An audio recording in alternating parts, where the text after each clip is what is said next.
Okay, testing 1 2 3, testing 1 2 3. Okay, yeah, looks like I've got audio going through. Oh, forgot something. Need these headphones. So, yeah. Hello everyone, welcome to this live stream. Today I'm going to be doing the following here. I'm going to do kind of a grand reveal. There's a reason why it's blank at the moment, what you see on the screen. There's a reason why I'm in the corner and everything. Let me just go to the little console and ta-da! Minecraft the Island. Of course, that's not the only book that whose chapters that we're going to read, or, just a couple of chapters at most.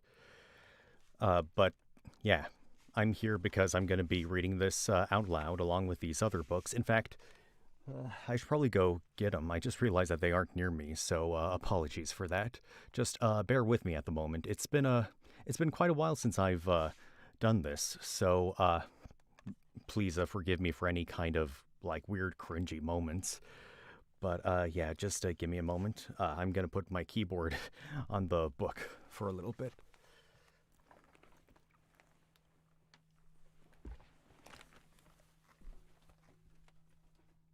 What's that weird buzzing sound?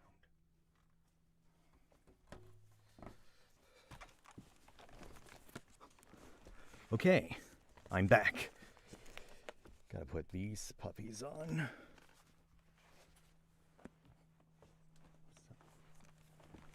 Oh, and there's one other thing that I gotta do. Let's see. Hue.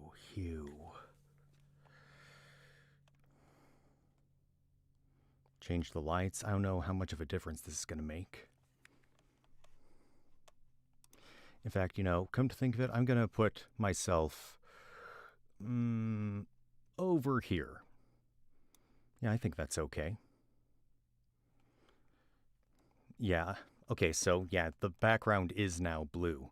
The lighting is now blue, because I can change the background with this app that I have on my phone. Right now it's blue. I can change it to green.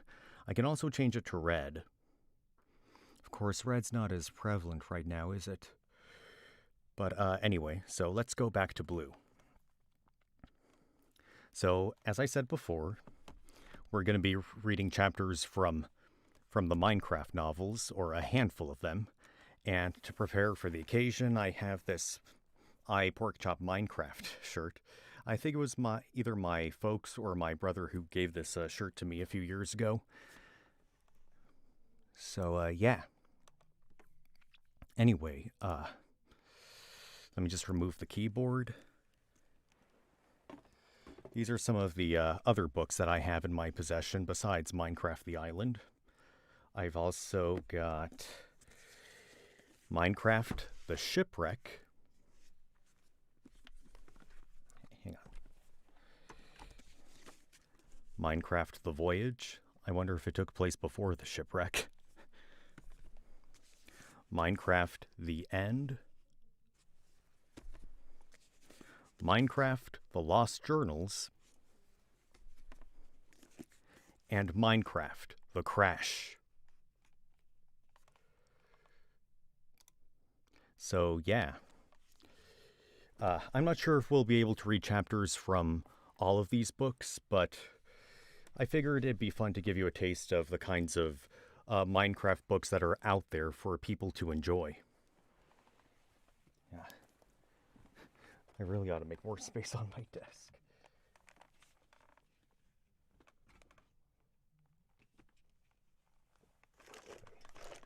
Just move this stuff aside.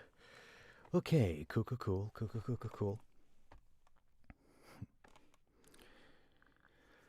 Okay, so,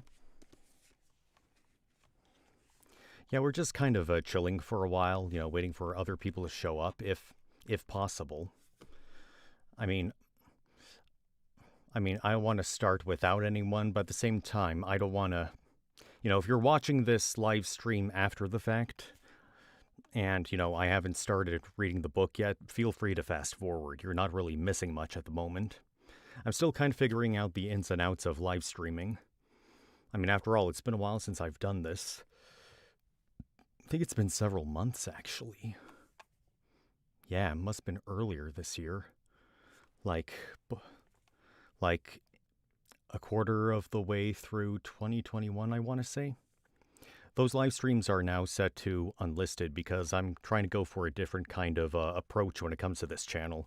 And all the things that I've done in those live streams are different. So anyway, yeah, I should probably... I wonder if it makes a difference if it's like this. Just give me a second. I'm still learning the ins and outs of this software.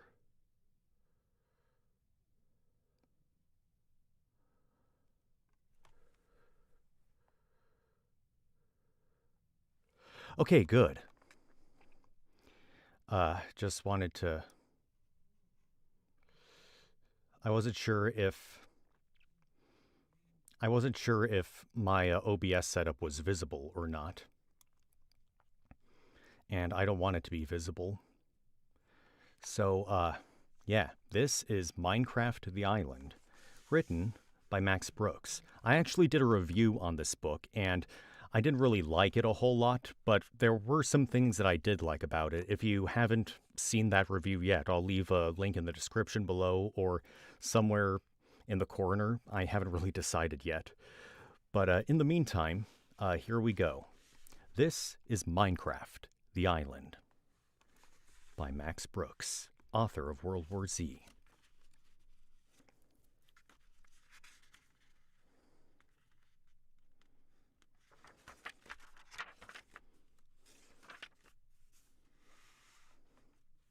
Minecraft the Island by Max Brooks.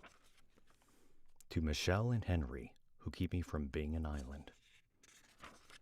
The following is based on true events. I still don't get that. Introduction. I wouldn't expect you to believe the world I'm about to describe, although your reading these words means you're already here. Maybe you've been in this world for a while, but just discovered the island.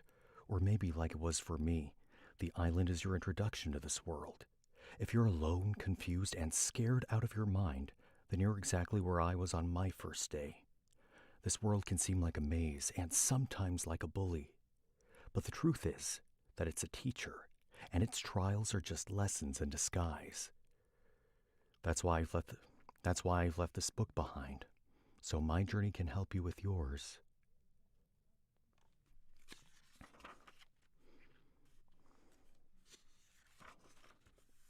Chapter 1.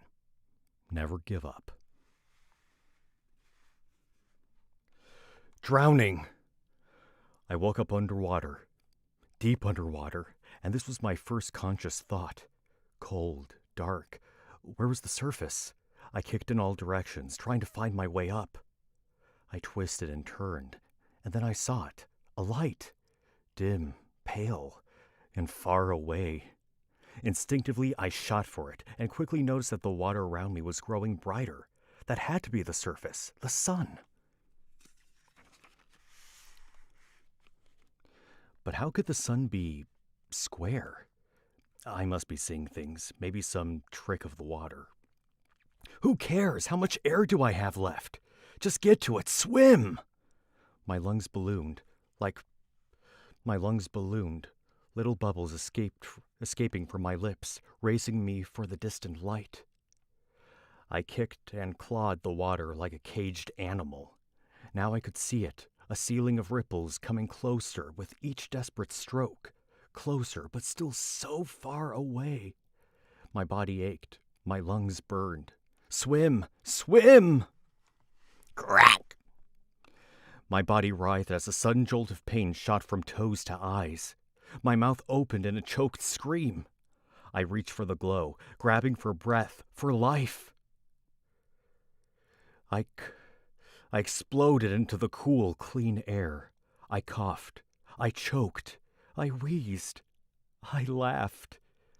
Breathing. For a moment, I just savored the experience, closing my eyes and letting the sun warm my face. But when I opened my eyes, I couldn't believe them. The sun was square. I blinked hard.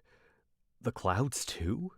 Instead of round, puffy cotton balls, These thin rectangular objects floated lazily above me. You're seeing things, I thought. You hit your head when you fell off the boat, and now you're a little dazed. But did I fall off a boat? I couldn't remember. I couldn't remember anything, in fact. How I got here, or even where here is. Help me! I shouted, scanning the horizon for a ship or a plane or even a speck of land. Please, somebody, anybody! Help! All I got was silence. All I could see was water and sky. I was alone. Almost. Something splashed inches from my face, a flash of tentacles and a thick, black, grayish head. I yelped, kicking backward. It looked like a squid, but square like everything else in this strange place. The tentacles turned to me, opening wide. I gazed right into a yawning red mouth ringed with white razor teeth. Get out of here! I hollered, mouth dry, heart pounding. I splashed clumsily away from the creature. I didn't have to. At that moment, the tentacles closed, blasting the squid in the other direction. By the way, I'm sorry if the audio peaked there for a second when I shouted. Here, let me just do a little test. Brief pause. Get out of here! Oh, no.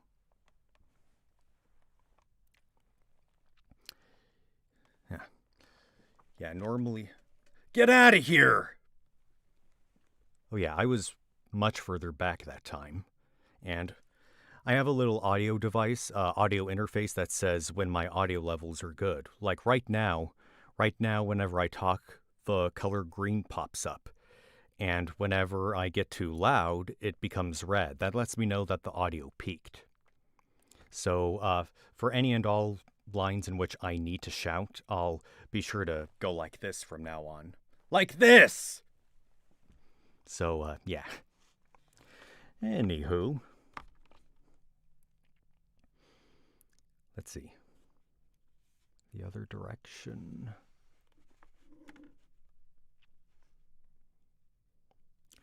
I floated there, frozen, treading water for a few seconds, until the animal disappeared into the deep. That's when I let out a long, throaty, tension-draining. I took another deep breath, then another, then a whole lot more.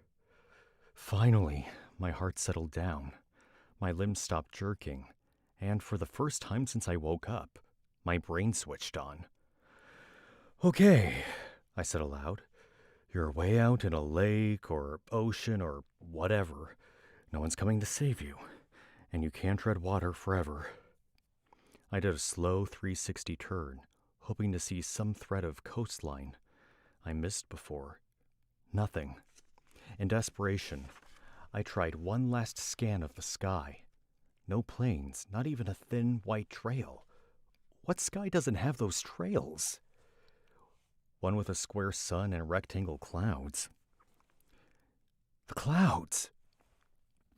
I noticed they were all moving steadily in one direction, away from the rising sun, due west. As good as anywhere, I said, giving another deep sigh, and started swimming slowly west.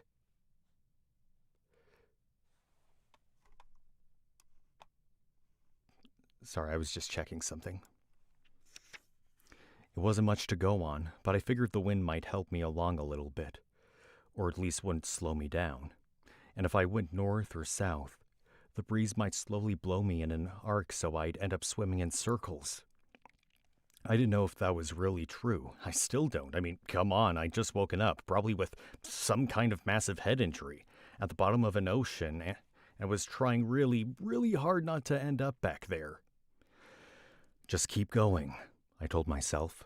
Focus on what's ahead. I began to notice how weird my swimming was. Not the pause stroke motion, but the sense of gliding across the water with my limbs along for the ride.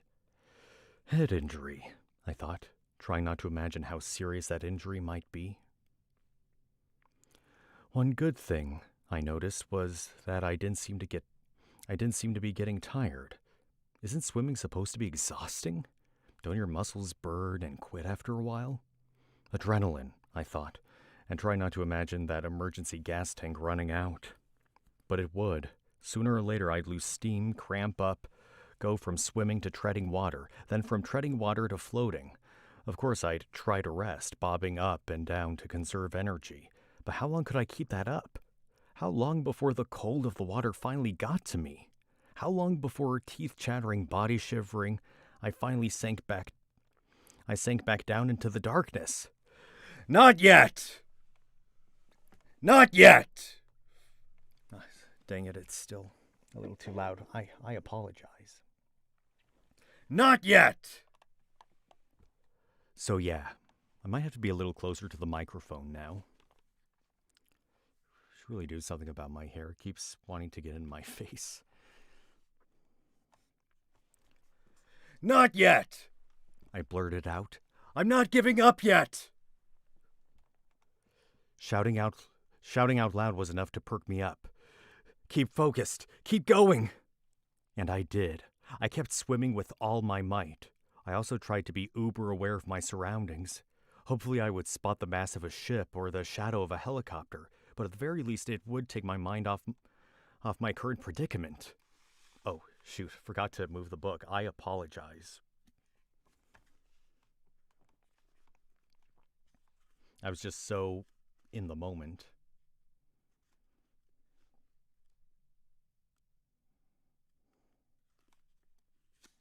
Here, I want to try something.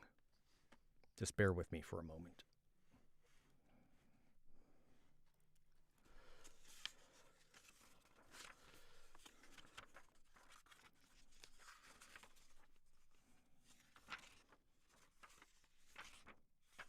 I mean, it's not so bad when the page does touch the camera, but it's actually not too bad.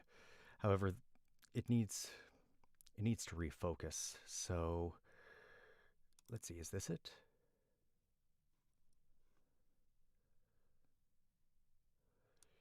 Yeah, this is it. Configure video, camera control, focus. Come on, focus. There we go. Wow, that looks 1,000 times better, doesn't it? No, it really does look better. In fact, I'm going to take the dust cover off of this book. Make it a little easier, because I'm afraid of, wrinkling it.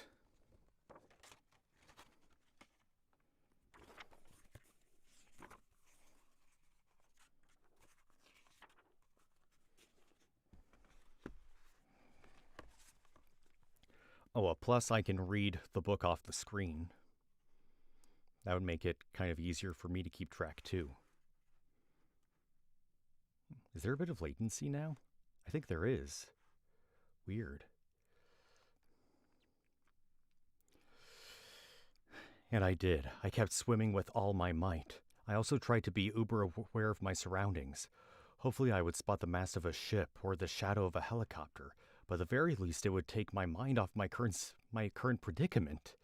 I noticed that the water was calm, and this gave me something to feel good about. No waves meant no resistance, which meant I could swim farther, right? I also noticed that the water was fresh, not salty, which meant that I had to be in a lake instead of an ocean. And lakes are smaller than oceans. Okay, a big lake is just as dangerous as an ocean, but come on, you got a problem with me trying to look on the bright side? I also noticed that I could see the bottom. It was deep, don't get me wrong. You could sink a pretty decent office building and never see the top, but it wasn't bottomless like the ocean is supposed to be. I could also see it wasn't level. There were tons of little valleys and hills. That was when, off to my right, I noticed that one of the hills had grown so tall that its top disappeared beyond the horizon. Did I break the surface? I turned northwest, I guess, and swam in a straight line for the hill. And before I knew it, the hill grew into an underwater mountain, and a few seconds later, I actually thought I saw its top sprout above the water. That's gotta be land, I thought, trying not to get my hopes up. It could be a mirage, though, a trick of the light, or some mist, or... That's when I saw a tree, At least I thought it was a tree. Because from that distance, all I could make out was a dark green angular mass perched atop a dark brown line. Excitement propelled me like a torpedo. Eyes locked forward, I soon saw other trees dotting a tan beach. And then suddenly, the green-brown slope of a hill. "Land!" I shouted. "Land!" I made it. Warm, firm, solid ground. A few strokes and I'd be there. A wave of total relief washed over me. And just like a real wave, it washed right back out.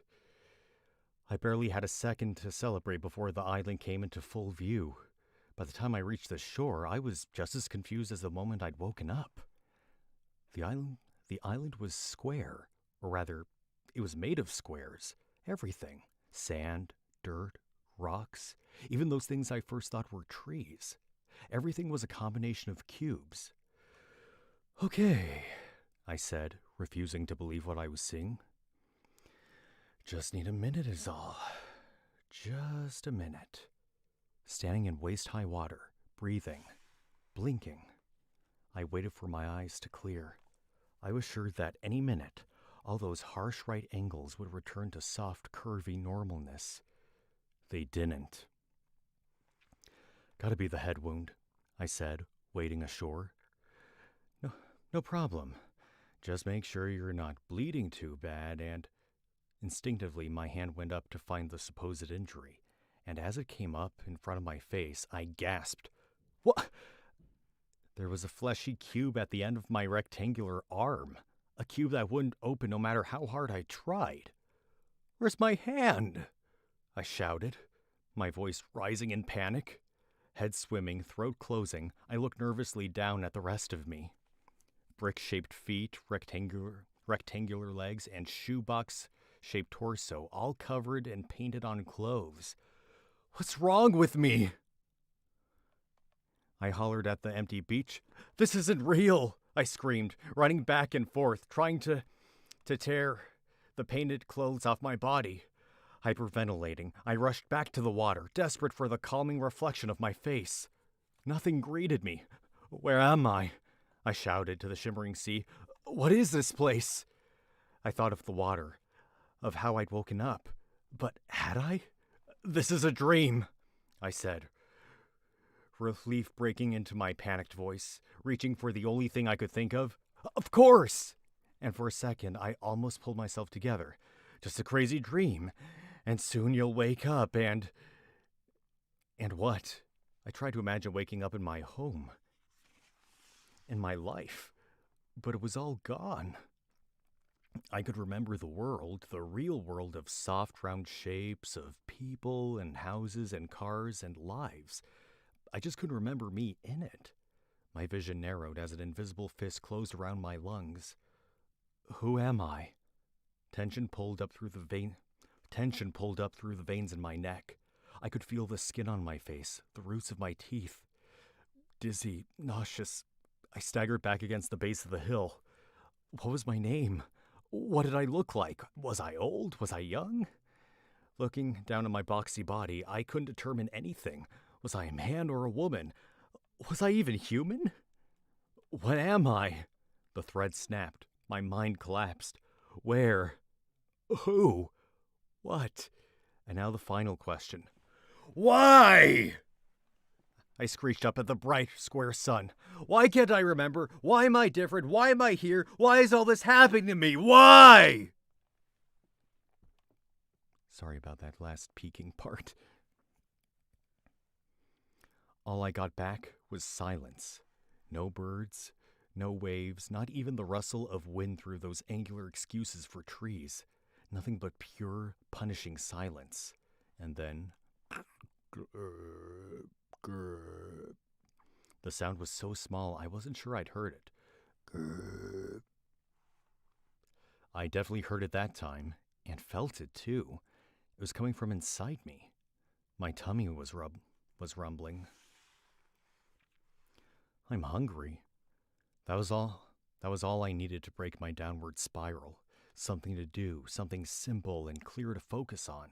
And next to breathing, there's nothing clearer or simpler than eating. Grrr, growled my stomach, as if to say, I'm waiting.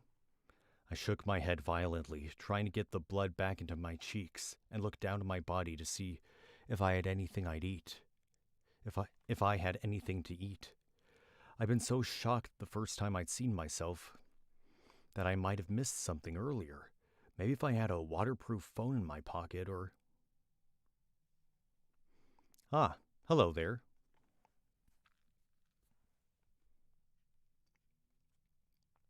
How are you? Sorry, brief pause.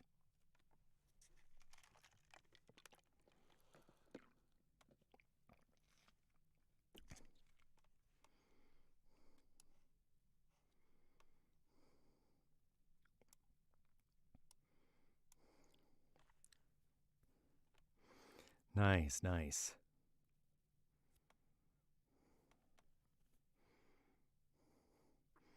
The Killer Pro, your name sounds very, very familiar.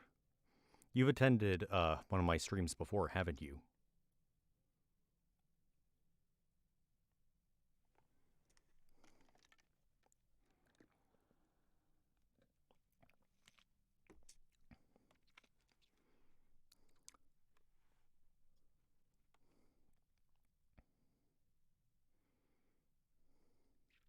Yeah, that's what I thought. Well, welcome back. So, anyway.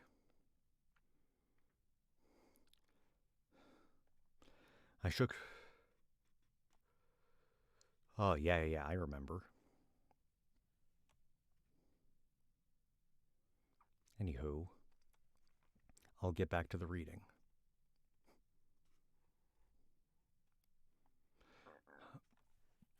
Excuse me. That would have been a great time for the GURP sound effect, wouldn't it have? Anywho, I shook my head violently, trying to get the blood back in my cheeks. I looked down at my body to see if I had anything to eat. I'd been so shocked the first time I'd seen myself that I might have missed something earlier. Maybe I had a waterproof phone in my pocket, or even a wallet with my ID. I didn't have either, or even pockets. But what I did find was a thin belt, painted the same color as my pants. Another reason I'd missed it the first time, with 4 flat pouches on either side. Each pouch was empty, but while going through them, I suddenly realized I could feel the slight pressure of something resting gently on my back. I call it a backpack, but it didn't have any straps or hooks or anything that should have held it in place. It was just stuck there, and like the belt and my painted-on clothes, I couldn't take it off. All I could do was reach back and swing it to the front. Crazy dream, I said, coming back to the only mental crutch I had. The packs inside was the pack's inside was lined with 27 small pouches, just like those on the belt, and also totally empty. So much for taking inventory, I thought, as the feeling of hunger grew constant. That meant foraging for food. I looked around for something, anything that looked remotely edible. At first, the only thing I could find appeared to be one block high blades of rectangular grass. They grew in 1s and 2s on the green-covered dirt behind the beach. I reached down to one sprouting right at my feet, but somehow I couldn't pick it up. Instead, I swiped clumsily in a rapid punching motion. Anxiety welled up inside me again. It was one thing to have a strange-looking body, but a whole new crisis to discover that my body wouldn't obey. I tried again, missing the grass, and again, and when I finally connected, my fist smashed my target to oblivion. And I do mean oblivion. The tall green stalks didn't just fall over or break, they disappeared. One quick crunching noise and poof, gone. Oh, come on! I pouted, looking at this angular appendage. Just work, will ya? For some reason, pleading with my hand wasn't the answer. Neither was trying to repeat the same fruitless motion on another identical clump of grass. I've heard, although I can't remember where, that the definition of insanity is doing the same thing over and over again, hoping for a different result. I didn't know if that's true for some people, but for me, it was pretty darn close. Just work, I grunted angrily, punching the grass like it had swung first. Work, work, work!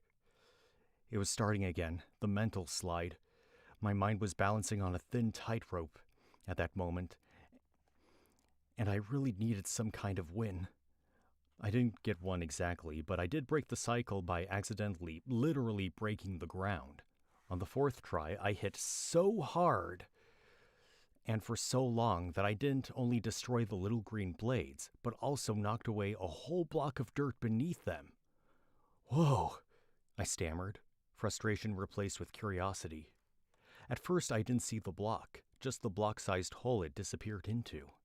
I peered into the divot and saw a cube floating at the bottom, actually hovering above the ground, and much smaller than it had been.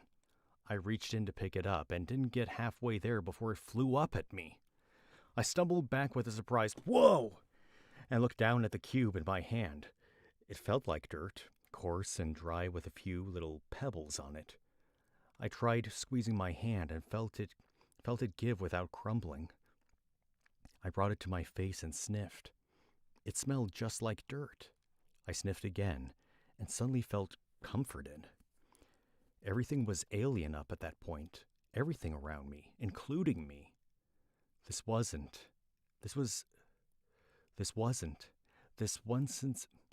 sensation was familiar. I could feel my neck muscles relaxing, my jaw unclenching. Hey, I'm not embarrassed to say that I took another 4 or 5 good, long, tranquilizing whiffs of that dirt block, and I'm also not embarrassed to say that in between each inhale, I glanced over my shoulder just to see that no one was looking. I won't say the experience made everything better, but it did give me the confidence to try opening my fingers to drop the block on the ground. And it did. I felt even better. Well, all right, I exhaled. At least I have the power to drop things. Not a huge win, I know, but something. Some tiny bit of control. Sorry, I don't know why my nose is so itchy.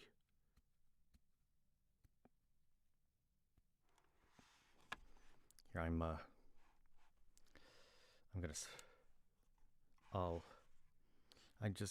where'd my tissues? Oh, there they are.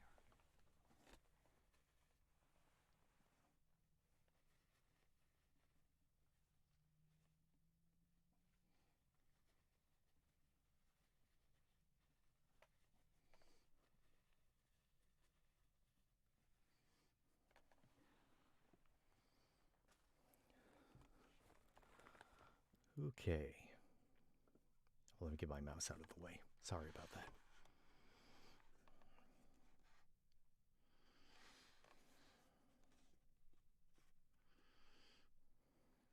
Okay, let's see.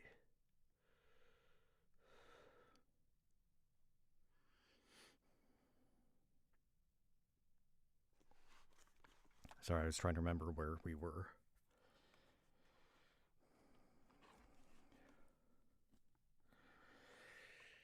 Sorry. Excuse me.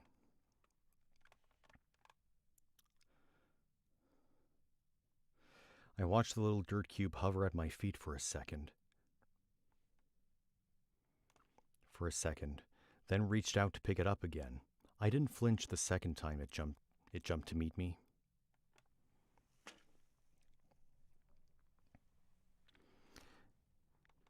You know, it's kind of hard to find a balance between, too soft or too loud. Like, for the most part, I think this is a good audio level, but when I shout, the volume's going to have to go lower.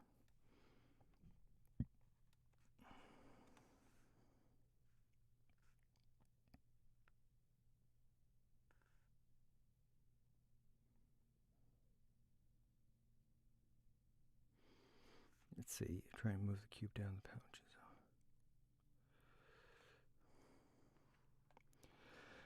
Okay, I said, taking a cautious breath. If I can drop you, maybe I can...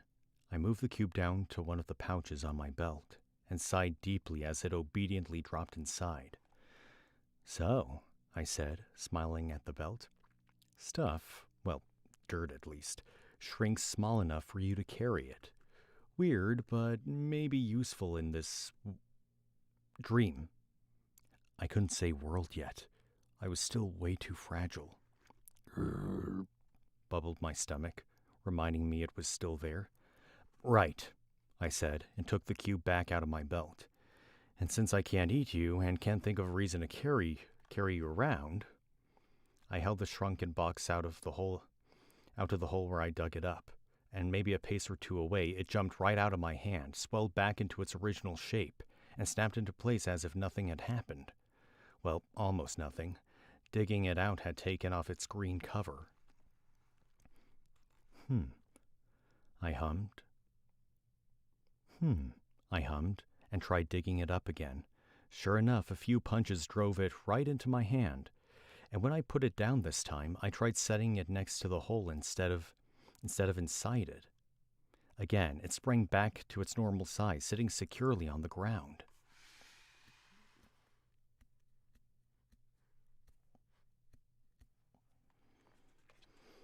I hummed again, my newfound calm allowing the wheels to turn. Something about setting the block down in a new place reminded me of a buried memory.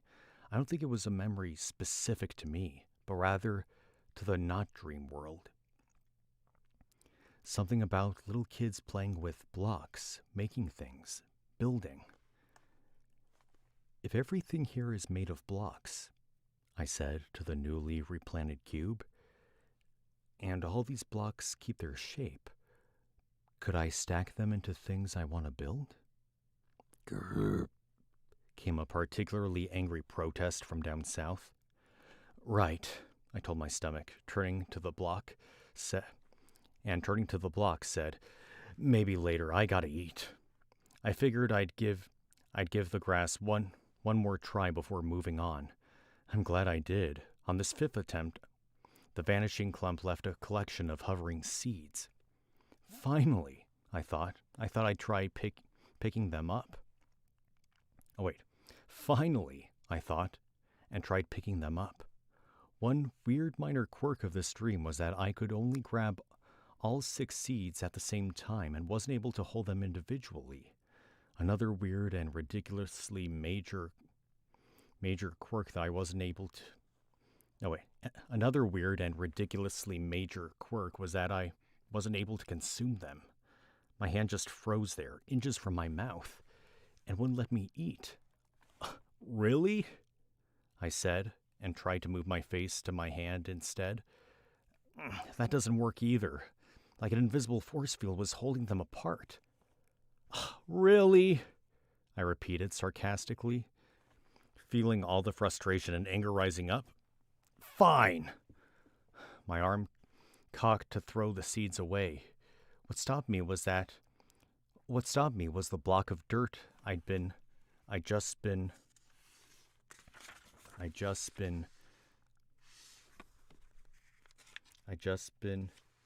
experimenting with. When I set it down a few minutes ago, hang on, I got it. Here, I'm going to put some, the field's a little, we'll call this the field. Right now, it's balanced, because before it was kind of like this, and it was kind of weird to hold. So I'm using this box of push pins to, like, what's the word? Mount it, yeah.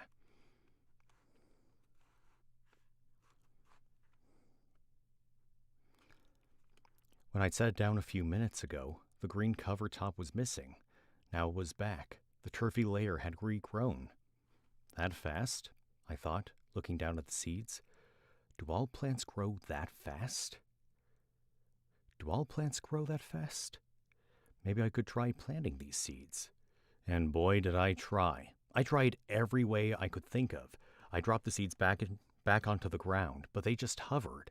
I punched them into the soil, but that just unearthed another block. And after setting that block down in a new position above ground, I even tried pushing the seeds into the side. Nothing worked. Why won't... I hissed through clenched teeth, then stopped myself. Going down the Y path would lead me right back to a full-blown meltdown. Keep going, I said with a huff. Don't give up. Dropping the seeds into a belt pouch, I desperately looked around for another option. Any other food source, any distraction. The trees!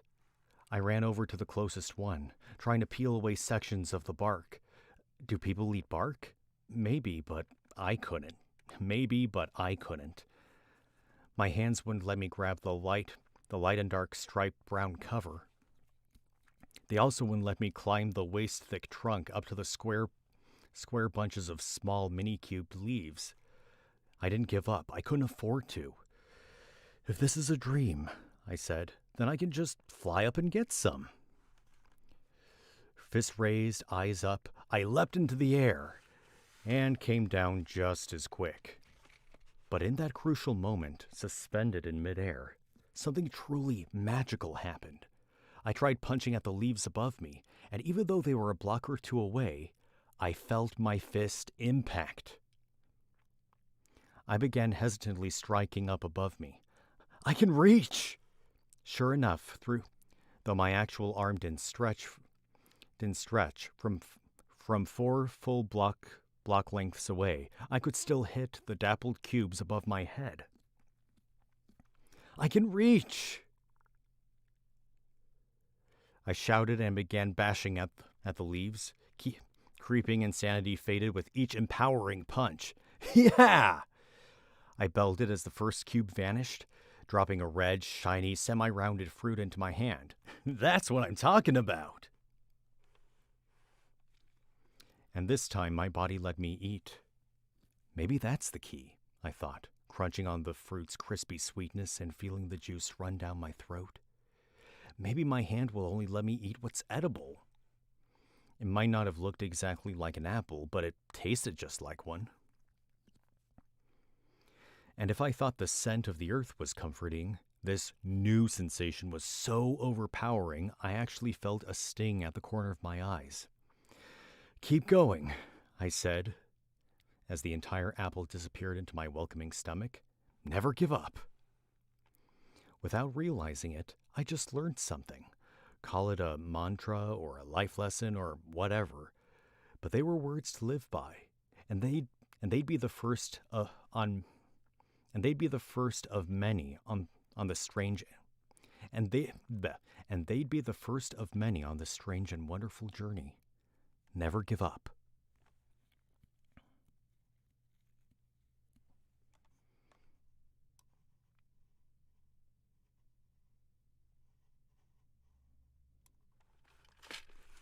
And that, ladies and gentlemen, was Chapter 1 of Minecraft the Island.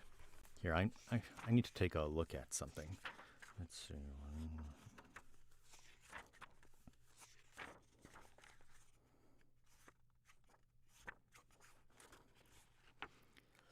Oh, yeah. This book's Chapter 1 is long compared to most books.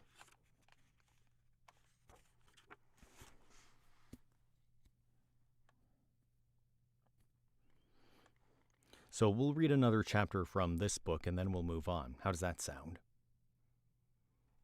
Okay, let me just... I gotta do a couple of things first. First things first, place this right here so that the book stays open. Gotta put some lip balm on my lips. Now, you probably don't want to see me do that. So just bear with me for a second.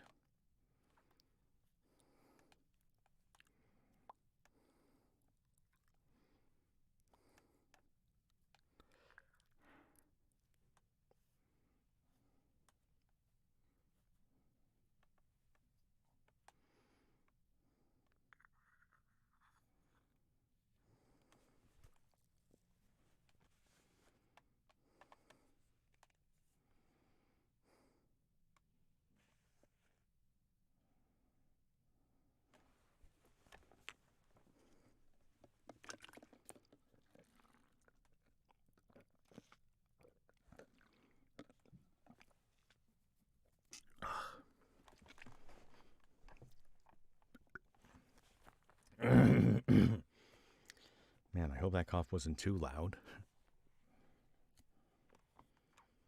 And, you know, again, if you're watching this after the live stream, if you're watching this live stream after the fact, feel free to jump forward until you see me on the screen again.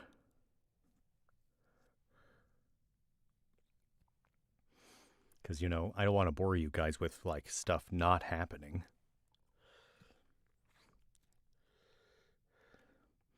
Even though I've, you know, done live streaming before in the past, I'm still figuring out how things work.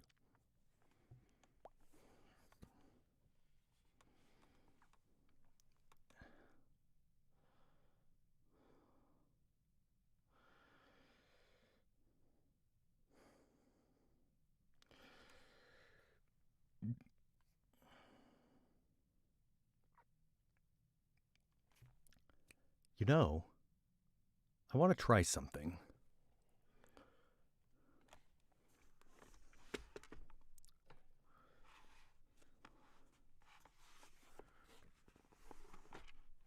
Just bear with me for a second.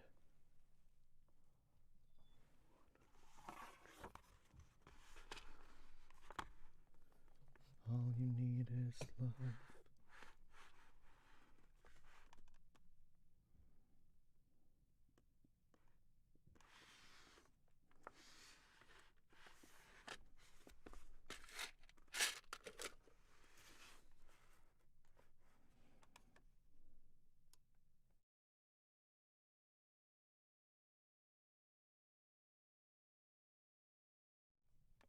Okay,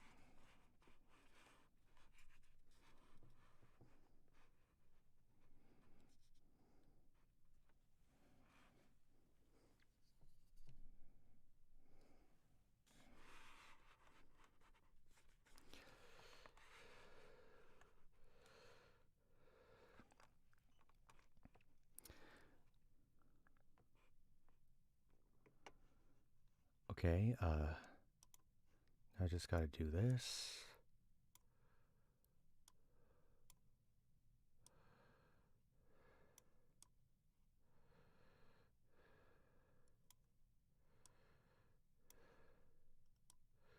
Again, just bear with me for a second.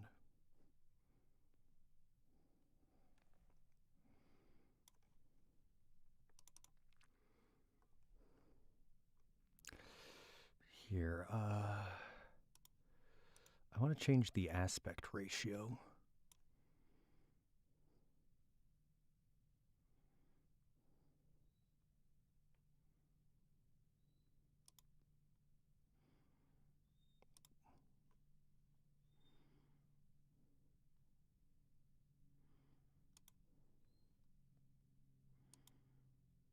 Oh, I know. Where is my keyboard? Here it is.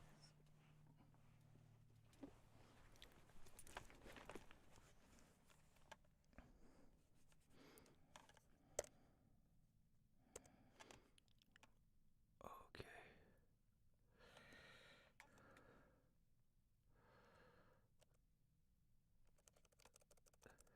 Okay. 1080 by 1080. I said 1080.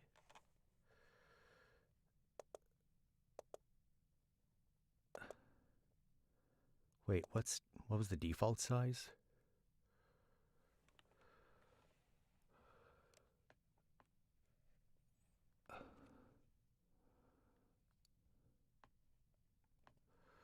That's the device default?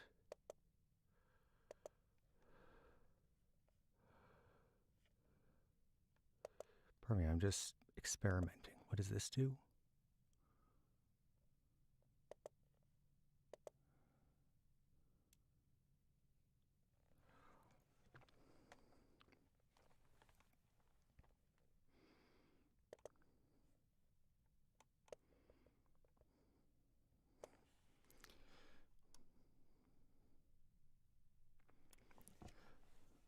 Oh, wow. Hold on. Wait, what the hell is that?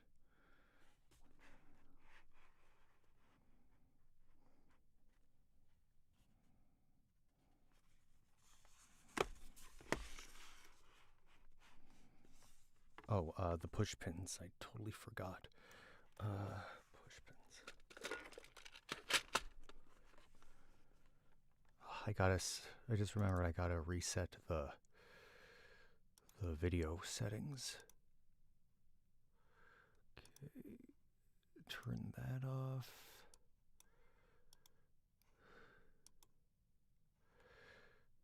If only I could set defaults a different way. And obviously I gotta I gotta redo the settings for this. Focus.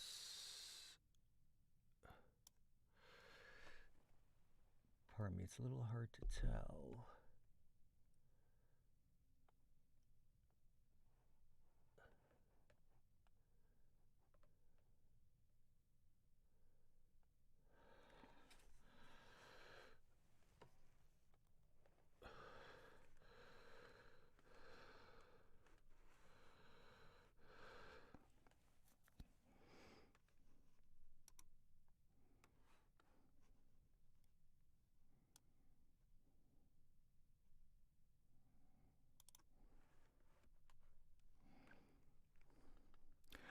Oh yeah, that looks pretty good, doesn't it?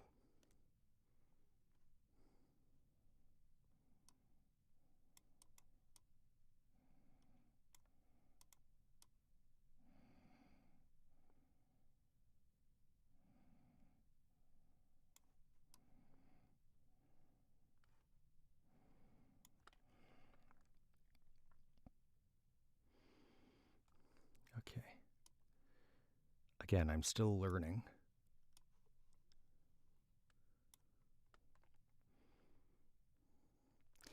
By the way, the camera that you're looking at on the left side, or like this side right here, that's courtesy of this camera right here. It's a Logitech webcam.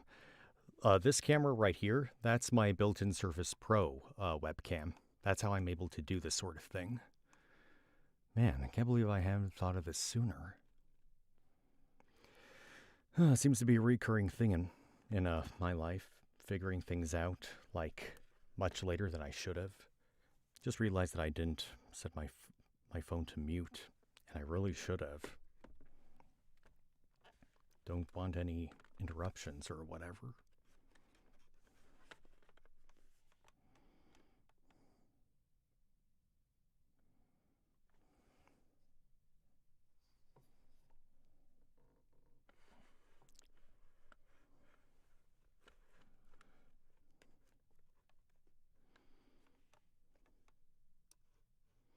Excuse me, I'm just checking.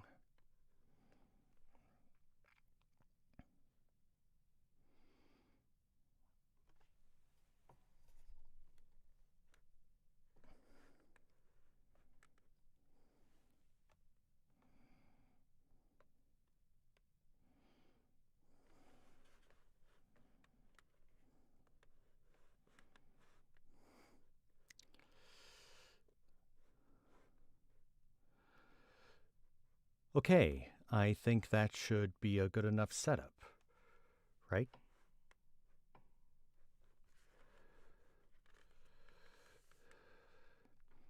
Okay, Chapter 2, Panic Drowns Thought. Using my new power, I knocked out the other leaf blocks on the rest of the trees. I not only came away with 2 more apples, but a critical discovery about my belt and pack. It happened right after the first apple, when I was boxing the leaves. Instead of dropping fruit, I got a small sapling. On strike again? I asked my frozen hand, and dropped the mini tree into my belt. Seconds later, when I got a second one, I absent-mindedly stuffed it into the same pouch. That's when I realized that they not only shrunk, but flattened and stacked themselves together like playing cards. Well now, I said with a smile, this might actually be helpful.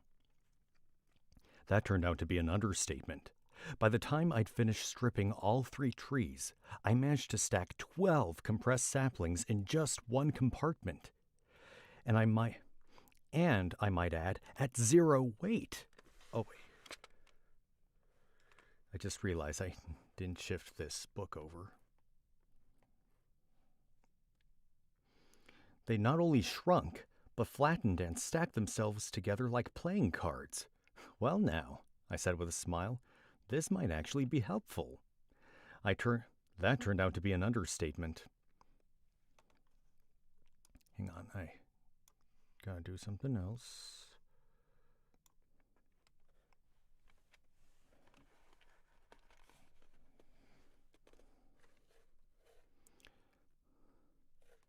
That turned out to be an understatement.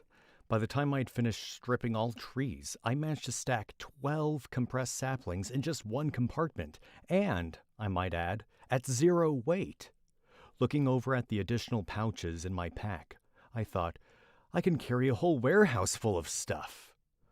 I could carry a whole warehouse worth of stuff, which means, I said, scowling at the belt. No, wait. Which means, I said, scowling at the belt, my mood deflating like stacked saplings. Until I find stuff worth carrying, you're about as helpful as a wind-powered fan. There's got to be more apple trees, I thought, staring up at the cliff. Through panicked eyes, it initially looked like an impassable barrier. Now calmer, confident, and well-fed, I could see that it was more like a steep slope than a sheer wall. Who knows what else is over there? I thought, hiking up square dirt cubes. If only I'd thought clearly instead of being such a total dweeb, I wouldn't have trapped myself on this side of the island in the first place. I need a drink.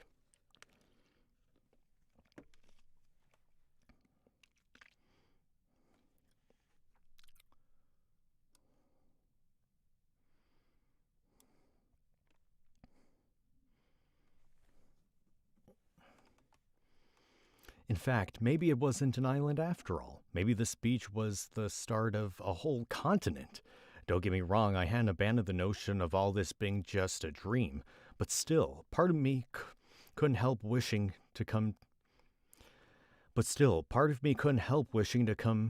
up over the top of the hill to see a ranger station, or a town, or a giant city, or... There wasn't. God damn it, I set this thing to silent and it still does that. Forgive me.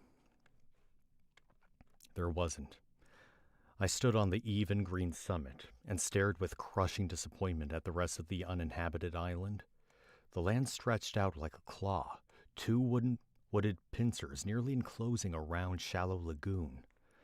I couldn't judge how large the island was. By that point,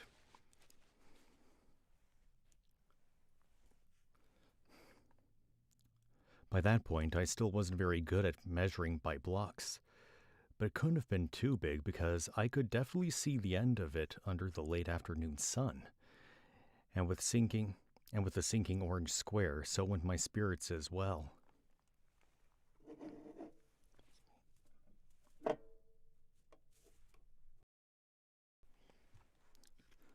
Just like the water, I thought I was alone, and just like in the water, I was wrong.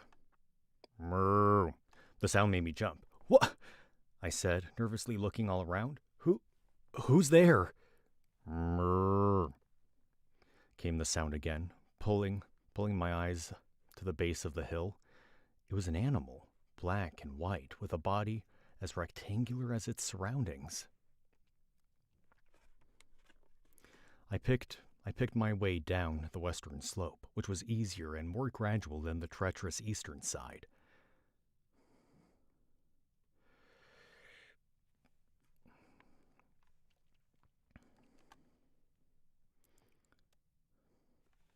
I just realized something. I should probably move this thing to this side and move this to this side.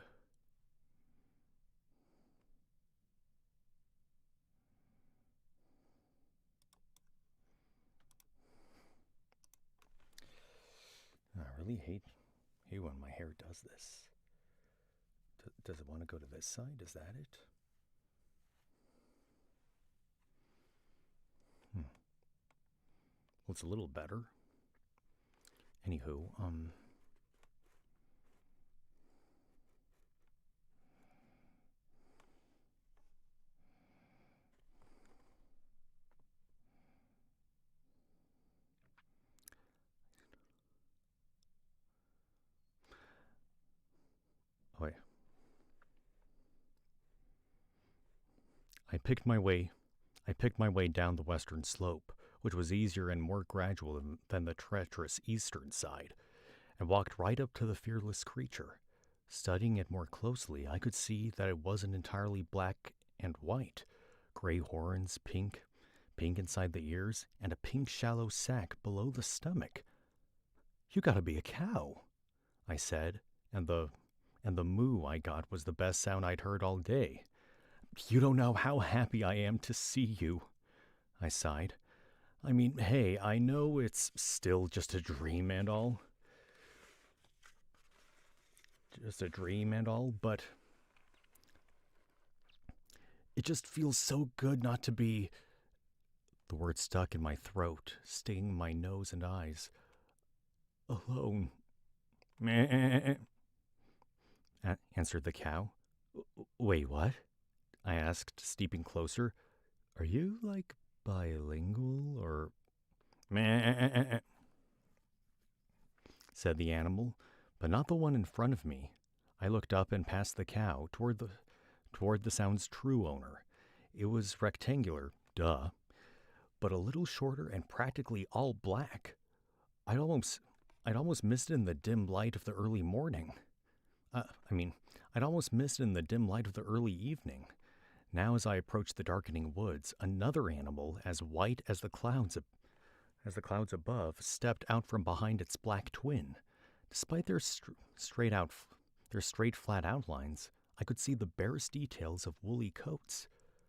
"You're sheep," I said, smiling, and reached out to pet one. I wasn't thinking. I didn't mean to punch. The animal yelped, flashed pinkish red, and took off running through the wood. "Oh, sorry," I called after it. "Sorry, little sheep." I felt so bad that I turned to its unfazed friend and babbled, I didn't mean it, really. I still don't know how to use this body, you know?"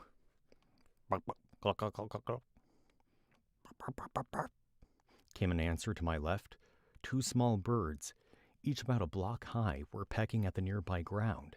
They had short, skinny legs, plump bodies covered with white feathers, and small heads ending in flat orange beaks.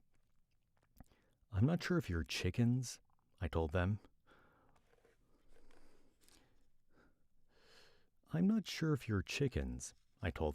"You do have kinda duckish features." They glanced up at me for a second and clucked. "But you sound like chickens," I continued. "So I guess calling you chickens would make more sense than chicka-ducks." The word gave me a little chuckle, which quickly became a real guffaw. It felt good to laugh, to let out all the crazy tension of the day. That's when I heard a new sound. Ugh. It was a throaty, phlegmy gargle that sent chills up my spine. I looked all around, trying to figure out the source. Sound on this island seemed to be coming from every direction. I stood there, listening, wishing the chickens would shut up. Then I smelled it, mold and rot, like a dead rat in an old sock. I didn't see the figure until it was only a dozen or so paces away. At first I thought it was another person, dressed like me, and I took an automatic step forward. Then, just as instinctively, I stopped and backed away. Its clothes were ragged and filthy. Its flesh was a mottled green. Its eyes, if you could call them eyes, were nothing but lifeless black points in a flat, unmoving face. Memories flooded my mind. Images of creatures I'd known from stories but had never seen in person. And now here it was, approaching with outstretched arms. This was a zombie! My eyes flickered back and forth, setting on the single block of earth I dug out earlier in the day. From it came a spark of the spark of a desperate idea. Digging! As the zombie started down the slope, I ran to the cliff below it and furiously tore into the earth. 1, 2, 3, 4 punches. 1, 2, 3, 4 punches, and the first block in front of me came away. 1, 2, 3, 4, and the one behind it popped free. I could hear the ghoul approaching, each groan growing louder. 1, 2, 3, 4. 1, 2, 3, 4. I cleared 4 earthen blocks right in front of me, 2 above and below, just enough for me to squeeze into the space. Deeper, my mind screamed. Get deeper! And if fate could talk, it would have sneered and said, "You're not going anywhere." My fists bounced off something cold and hard. I'd hit solid rock. A few pointless punches told me I was trapped. The monster barely seconds away. I spun, saw the zombie, and set down a block of dirt between us. The ghoul reached over, smashing me in the chest.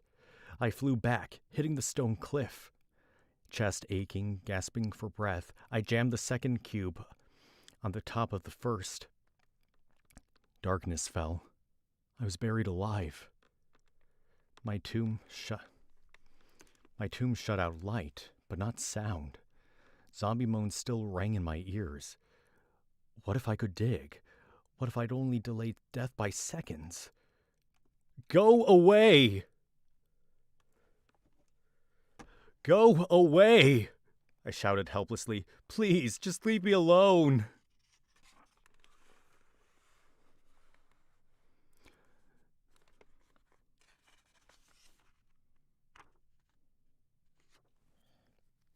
Oh, right.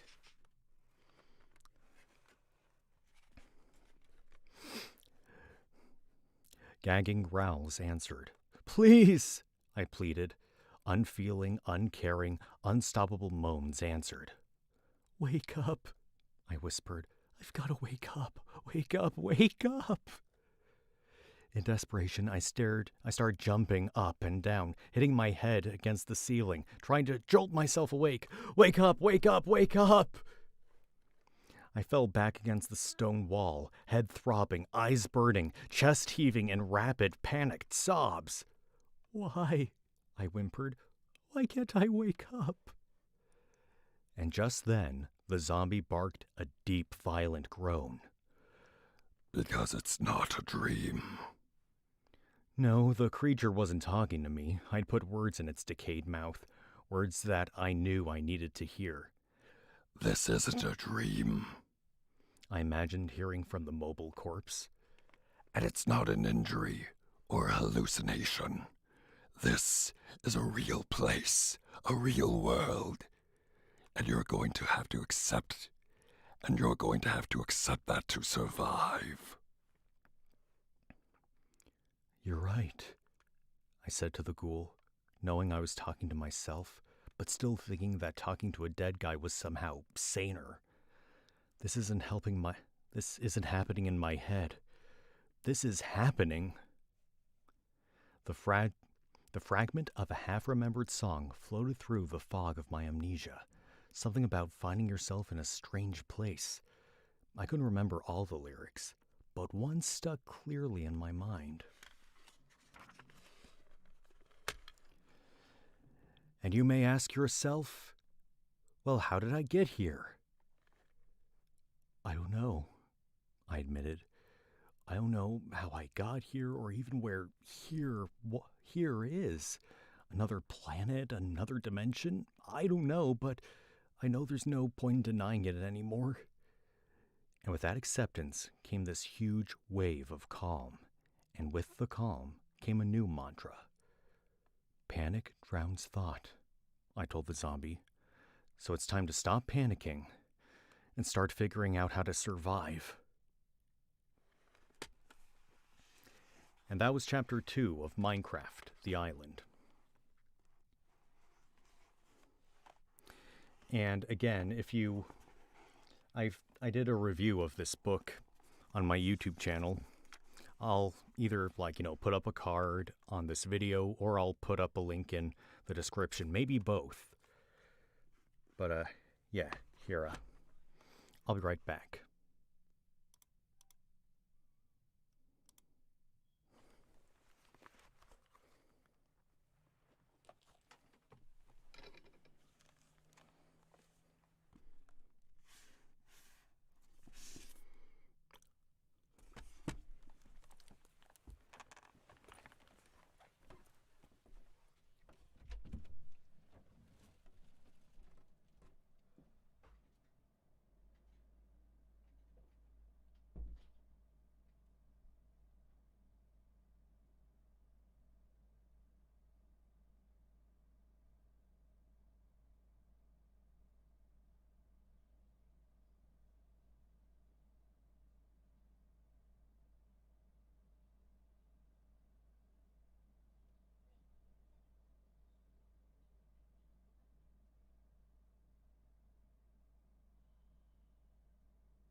Okay, I am back. Let me just turn one of these cameras on. Which one is going to be the more interesting to see? Hey, let's see how bad my hair looks. Maybe that'll give us an answer. Not too bad, actually. I'm surprised. Let's turn this off. And so, yeah. Here, let me just check something. For playbacks, play. I mean, I'm not expecting massive numbers when it comes to this live stream, but anyone who does tune into this live stream, I'm very grateful for it, obviously. And here, let me turn. Just bear with me for a second. So we read 2 chapters from Minecraft the Island. Well, hang on. We read 2 chapters from Minecraft, The Island by Max Brooks. And so let's read a couple of chapters or so from this one.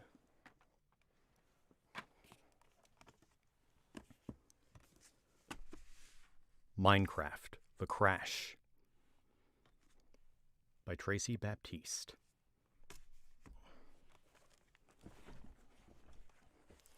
Just trying to make myself comfortable.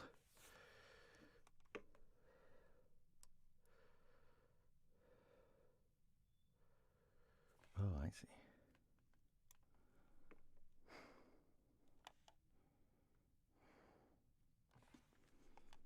Oh, let me just move this aside.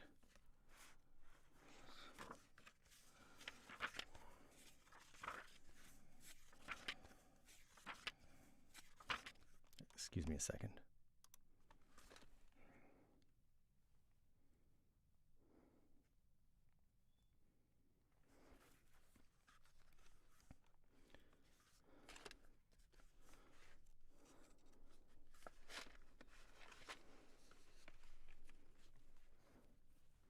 Okay, let me bring myself back up. Chapter 1. I like to find whoever came up with the phrase, "everything happens for a reason," and give them a piece of my mind. Because the exact last thing anybody needs to hear when their world is completely screwed up is that it's actually a good thing. Like, even if you had a magical time machine that could go back and fix your mistakes, you totally shouldn't. Even if you had a magical time machine that would go back and fix your mistakes, you totally shouldn't use it? Yeah, right. Nobody really believes that. Of course, there's really no good thing to say after everything's turned into a complete and utter mess. Better to keep moving forward, try to fix your mistakes, and hope everything eventually works out. I feel like I should have something wiser to say here, but no, that's all I've got. Oh, that and the time machine thing, there's always that. Anyway, the mistakes I wish I could go back and fix happened days ago. How many days, I couldn't tell you. Time is sort of a mess right now. But one Friday, some time ago, my best friend and I were headed to participate in the social event kickoff of the school year, also known as the homecoming game.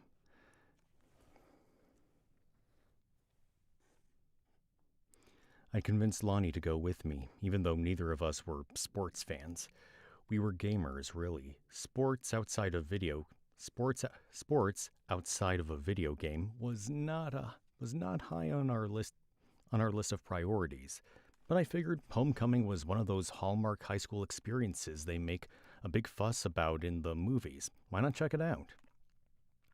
As a newly minted freshman, I was secretly excited about high school. It was like unlocking a new level in the video game of life. Full-size lockers for larger inventory, bigger bosses like the SATs. You get my drift. Lonnie, on the other hand, was not so convinced about my homecoming. I sweetened the deal, literally. I told him I'd make my famous brownies and bring up blankets so we could huddle up together with chocolate in our teeth. I like to think it was the brownies and the blanket that appealed to him, but I'm not sure. I mean, there aren't a lot of high school juniors that would want to be seen hanging out with a freshman. But we had been friends since I was 6 and he was 8, so we kind of went beyond the usual high school friendship parameters. Still, the point of all this is, it was my fault. Everything that happened is on me. Lonnie showed up around 5. I bounded out with brownies and the blanket, got in the car, and let him drive off. And we started talking about Minecraft, our usual convo. Did you build all the traps? He asked. I scrunched up my nose.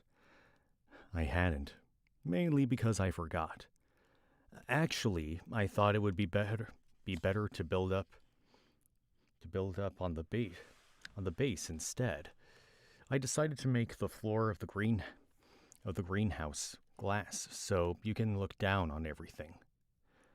You mean you didn't finish what you said you were going to, again? Lonnie sounded more like a disappointed dad than my friend, putting me on the defensive. I'll get back to it after I finish the new greenhouse, I said. I don't know why you have to get on my case about it. Bianca, Lonnie, you need to stick to the plan. This whole world is going off the rails. If we want to have something that works really well, we have to do what we set out to make. Isn't that the whole point of the test world?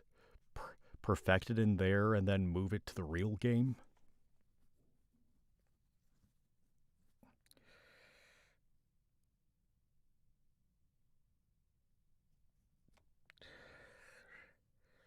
Sorry, I don't know why my nose is so itchy.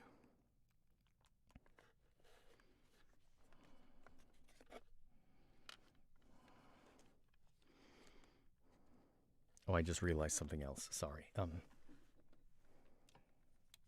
Give me a second.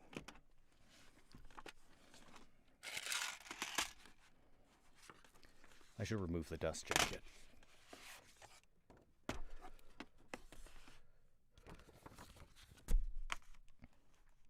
Hang on.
Okay, I'll put myself back on the screen.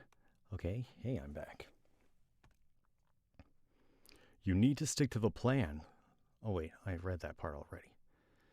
I thought the point of the test world was to do crazy stuff so we could see what works and what doesn't. To go as bonkers as we can go, blow stuff up, make a mess, and never have to fix it. Lonnie sighed. He passed his hand over his close-shaven head and squeezed his eyelids down for a second as if he was in pain. When he opened his eyes again, they were a cloudy gray, like the sky, not the deep steel gray that meant he was in a good mood. I thought you wanted to do this project, he said. You said you wanted to craft a whole world, new landscapes, enter villages, a whole set of society rules, and then mess around with it. Yes, but first we have to make it. And to make it, we need to have a plan, Bianca.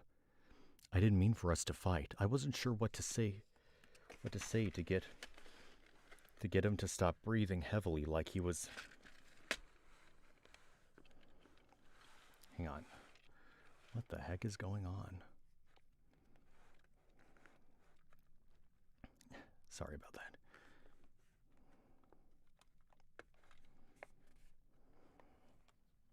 Get him to stop breathing heavily like he was an angry dragon cooking up a fire to blow in my direction.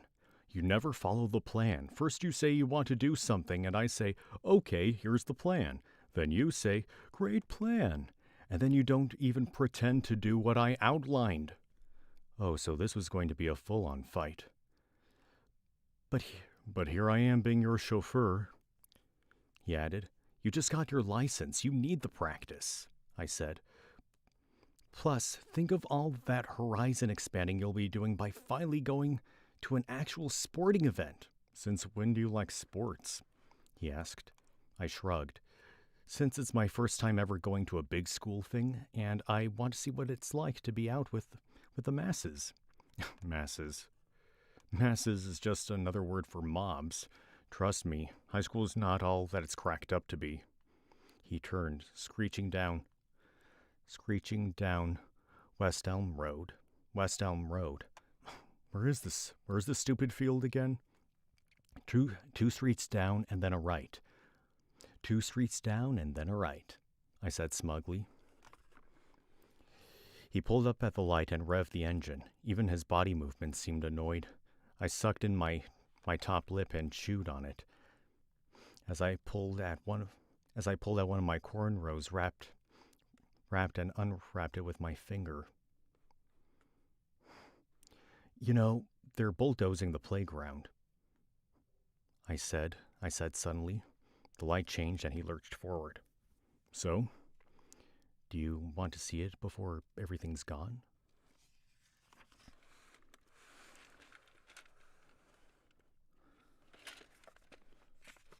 Oh, right.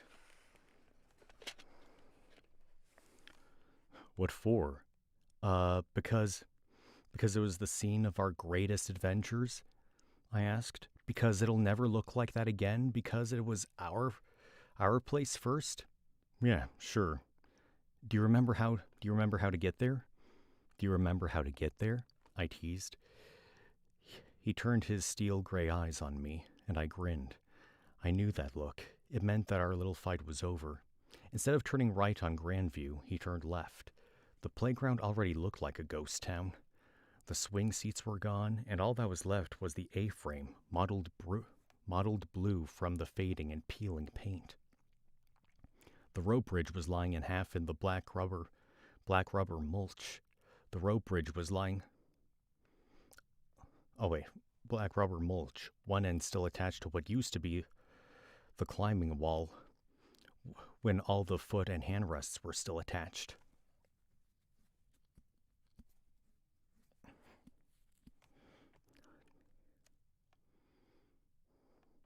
I climbed up the ladder, which wobbled now that it wasn't attached properly, and I went down the tube slide, coming out at Lonnie's sneakered feet. Have a go? I asked. He shook his head. I'm surprised this is the first renovation they're doing since we were little, he said. They probably should have condemned it a long time ago. But it's our place, I said. It was, Lonnie replied, not unkindly. This playground was where we'd met, and where we'd become friends and imagined our first worlds together. We could pretend to be swashbuckling pirates on the rope bridge, launch ourselves like trapeze artists off the swings, and defend our fortress from invading imaginary zombies. In fact, one of our first projects in Minecraft was to create a better version of the playground. The ground was always lava, naturally. After all this time, we always stuck together, even as the playgrounds fell apart. Remember the time I tried to flip off the monkey bars and you broke my fall? I asked, looking to stoke some nostalgia. Yeah, I got a broken wrist for my troubles, Lonnie said, shaking his head. You never were a great planner even then, always wanting to push the limits but never thinking about the follow-through. You know, if I wanted to lecture, I could just go to class. I crossed my arms. Lonnie shrugged and Lonnie shrugged and kicked the faded yellow plastic cap from something and walked off to what used to be a dome of monkey bars. Most of the bars were in a pile on the ground. I followed him. He stared down at the pile quietly. The sun was just going down, casting an orange glow over the playground. Silence settled around it. He was right. This place wasn't ours. Not any longer. Let's just go. Let's just go, I said. Homecoming rally, yeah. Homecoming rally, yeah. He mocked. I reached my hand out to him and felt a jolt of electricity when he caught my fingers, swinging them as we walked back to the car. Most people thought it was really weird, the two of us hanging out the way we did. A 2-year difference in high school.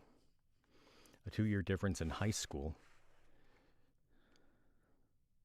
is a chasm, especially when you're going to 2 different high schools. It's like trying to have a conversation with someone on the other side of the Grand Canyon with nothing but your cupped hands around your mouth.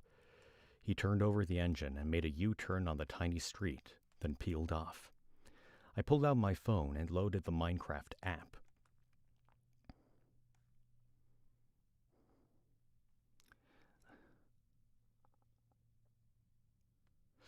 If you're going to give me grief all night over not building your dumb traps, you should at least appreciate this sick glass floor I put in the greenhouse. I waved my phone screen in his face. Look! Bianca, quit it. I'm driving. Lonnie batted the phone away with an arm. He turned sharply to the left, his tires screeching. The orange glow from the sun blinded us momentarily, and we skidded a little. And Lonnie turned the wheel to right us. Then we realized too late that something was coming toward us. That we must have run the red light, but we still weren't able to make out whatever object was with the sunlight in our eyes. But we knew it wasn't a small thing, and it felt like it was in slow motion, a few seconds strung out into years, until a robotic female voice suddenly blasted over the car's speakers. Proximity alert. Evasive action recommended. The air in the car went from electric excitement to sharp fear in an instant, as an oncoming car came straight for us, too fast to do anything about it. Once the car was close enough and blocked out the sun, I could see the other driver's face, though not clearly. He had dark eyes and straight hair that spiked in every direction. His head lurched back as his green car collided with our blue one. I remember how the metal crunched as we crunched into each other, folding blue on green, folding blue on green on blue on green. How pieces of things began to fly around. Glass, metal. At one point, even the light seemed to fracture and splinter off, bursting into fractals of beams, searing my eyes and my skin. And then there was the smell of smoke, and the taste of blood, and the scrape of something against my body that felt like it had gutted me open somewhere in the middle. I wondered if I'd been halved. I turned, trying to see if I could figure out what was happening, if I could see Lonnie's face, to know from his eyes just how bad it all was. But I couldn't see him. It was like he disappeared, and all that was left was me, and the blue car and the green car that now looked like one wrapped thing in glass. One wrapped thing with glass tinkling as it fell like rain all around me, and the shocking realization that the man from the other car was right up to me, like we had just been riding together. He was right there. I could reach out and touch him, and I tried, only my hands didn't move. Nothing moved, but the cars still rippling toward and away from each other. So I tried to scream for Lonnie, but nothing came out of my mouth, and then everything went black.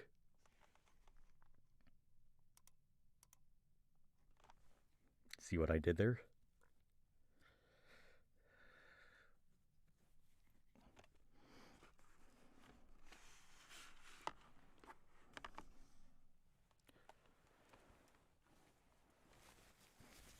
Hang on, I'll be back. Wait, that's not it. This is it.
Okay.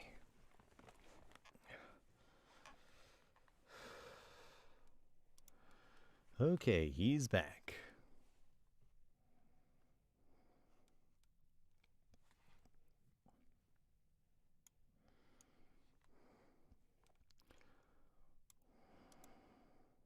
What does this do? What's playbacks anyway?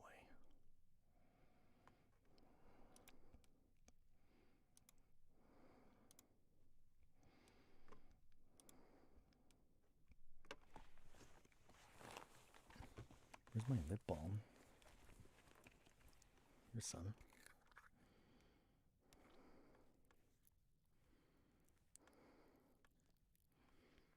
I like how the thing says back on there with me right next to it.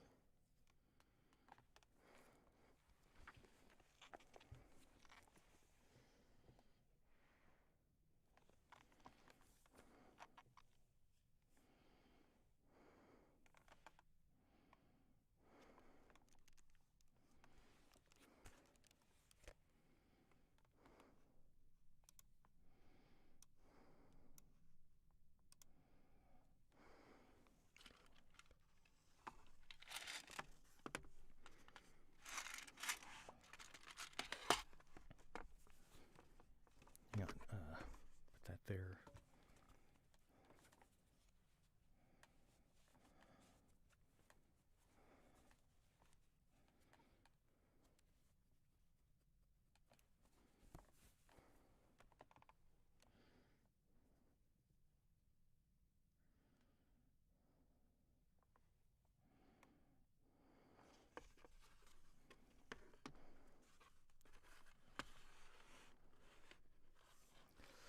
Yeah, so now we're on chapter 2 of Minecraft, The Crash.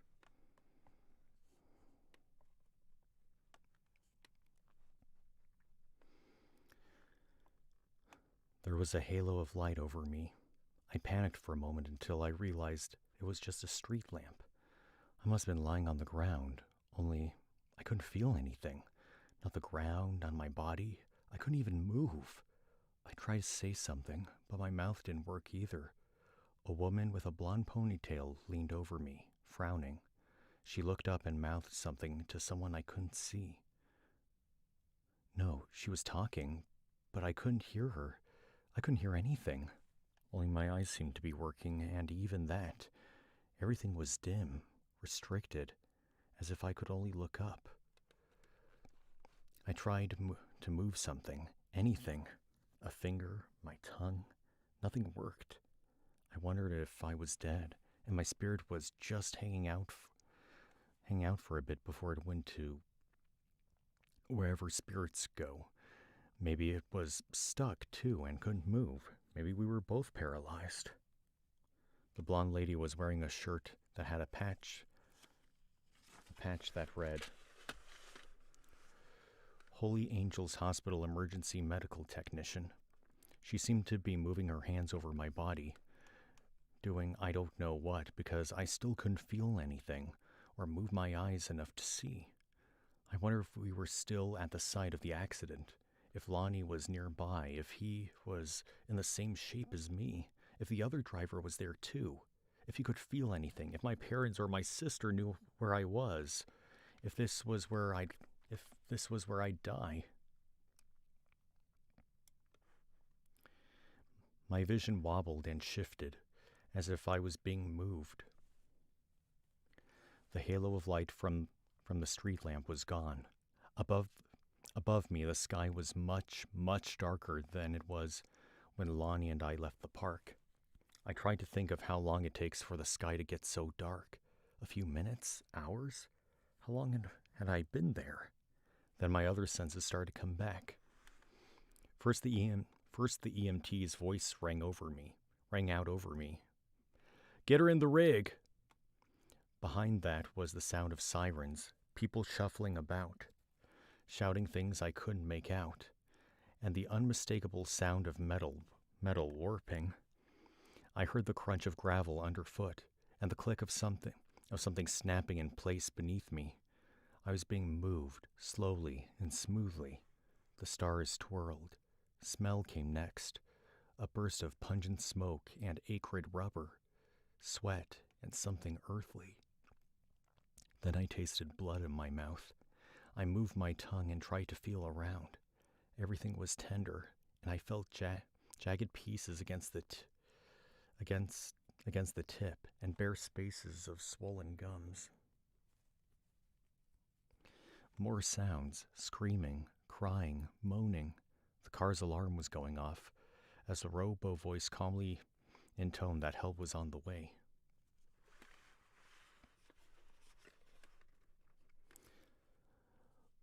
Lights flashing red against the shiny white paint of the ambulance. The inside of the ambulance, smooth white roof, metal latches on supply bins overhead. The face of the EMT lady and another guy leaning over me, one smiling, the other frowning. Only I kept mixing up which was which because my eyes couldn't focus on one or the other, and I kept being bumped, and the siren was going, so we must have been on our way to Holy Angels.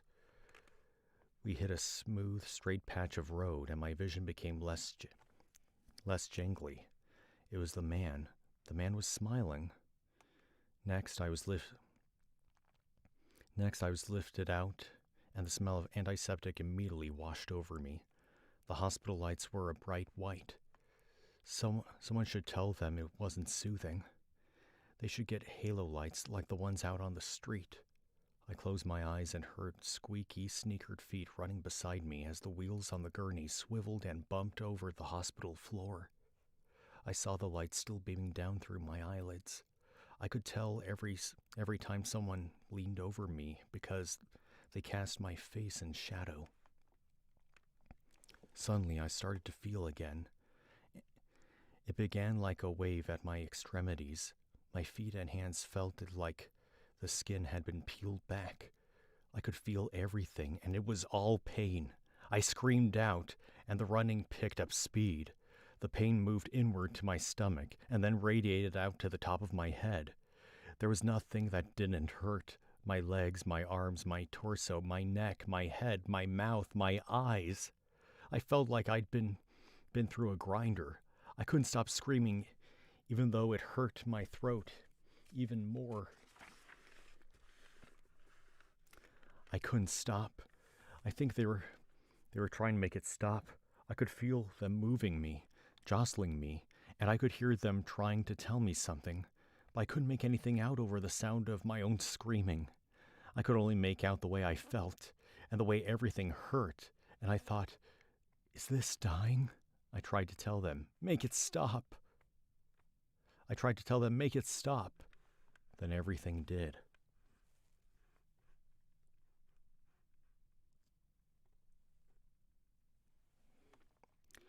I woke up in a small beige room with vertical vinyl blinds and equipment beeping around me. There were 2 upholstered chains with wooden arms sitting on either side of a beige plastic table with attached wheels. A blue blanket covered my body. I couldn't see what condition I was in other than my legs appeared to be much larger than usual, so I figured they were both in casts. Awesome. I couldn't see my arms either. I tried to move them and couldn't. Either I was armless or whatever anesthesia they had me on had dissipated. Either I was armless or whatever anesthesia they had me on hadn't dissipated yet. I felt groggy, with a side order of dull pain all over. At least I could move my eyes to look around. I was alone. It was just me and the beeping monitors, and a pink plastic jug that was sweating on the wheeled table, but no cups. I stuck my tongue out of my mouth. My lips were dry. I could have used some water, but my voice didn't seem to be working, so I couldn't ask even if I wasn't alone. I tried to move my fingers to see if there was a call button or something nearby to let anyone know that I was awake and they could start tending to me or telling me what happened or anything, but I still couldn't feel my fingers or tell whether or not I still had any. I wondered what I looked like. I wondered where everyone was. I wondered what happened to Lonnie. When I woke up again, I got an eyeful of hospital ceiling tile. The really generic kind that's a hybrid of gray and beige. My foggy mind thought, grayish? Laid out. My foggy mind thought, grayish? Laid out in a grind that makes you want to count it, especially if it's the only thing you can see. The lights were dim, and I couldn't tell if this was the same room I was in before, or if I'd been moved. It was smaller than I remembered, and there seemed to be less humming and beeping than the last time I was conscious. That was progress, I guessed. I tried to move, was unsuccessful again, and this time I couldn't see my body at all, because I was lying flat, because my legs had disappeared, or my entire body. I wondered if a person could technically survive as just a head. I also considered that the drugs were making me loopy. It seemed like a wise assessment of my mental faculties. The door opened and closed, and I heard my mother whispering, "How much longer do you think?" It's going to be a difficult recovery. Mrs. Marshall. Her injuries are extensive. We're going to have to take it one day at a time. I heard something like a muffled cry, and then my father's voice. "Carrie would like to see her. I'll bring her by after school." Carrie didn't have school on Saturday. I wanted to ask what they were talking about, but then it occurred to me that it probably wasn't Friday anymore, or even the weekend. I tried to say, hey guys, but what came out was rather elegant. I'd been reduced to the vocabulary of a Minecraft villager. My parents ran over to the side of my bed, excited that I seemed able to vocalize at all. I tried again. Came out. Bianca,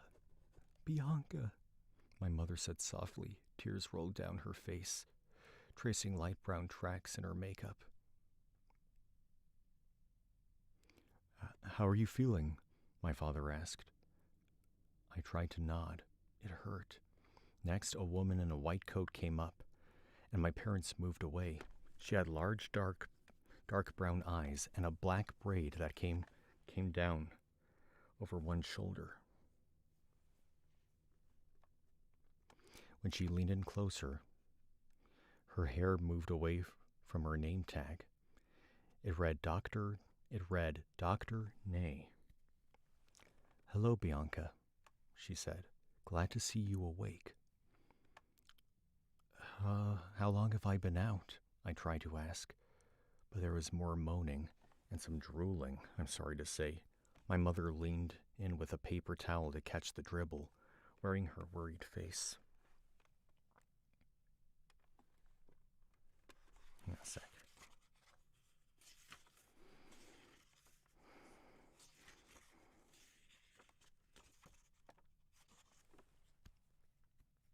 Sorry you had to see that.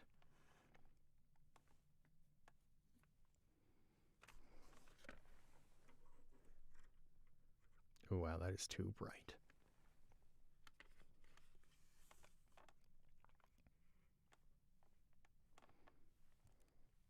Seems kind of jittery, don't you think? Hang on a sec.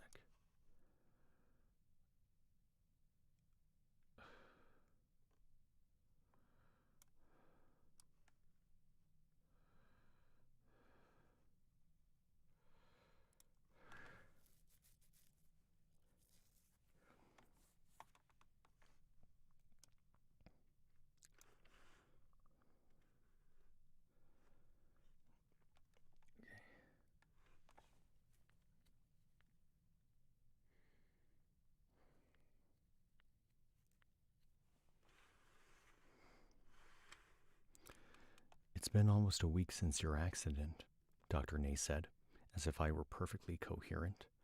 You're finally stabilized enough for us to wake you. What's the damage, Doctor?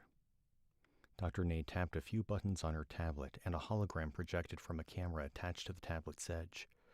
A miniature version of me displayed before my eyes. It was eerie, like looking at a blueprint version of yourself. You're very lucky, Bianca. If you had this same accident a few years ago, I'm not sure we would have had the right technology to help you through it. I certainly didn't feel lucky, being in a full body cast and all, but I took her word for it. Dr. Nate tapped a few more buttons on the hologram of my body, and the hologram of my body glowed red in nearly 10 different spots. The news was abysmal. 2 broken arms, a broken thigh bone, 3 broken bones in my right foot, 2 broken ribs, a collapsed lung, and a concussion. I looked like a game of Operation gone horribly wrong. Good thing you're a fighter, Dr. Nate said.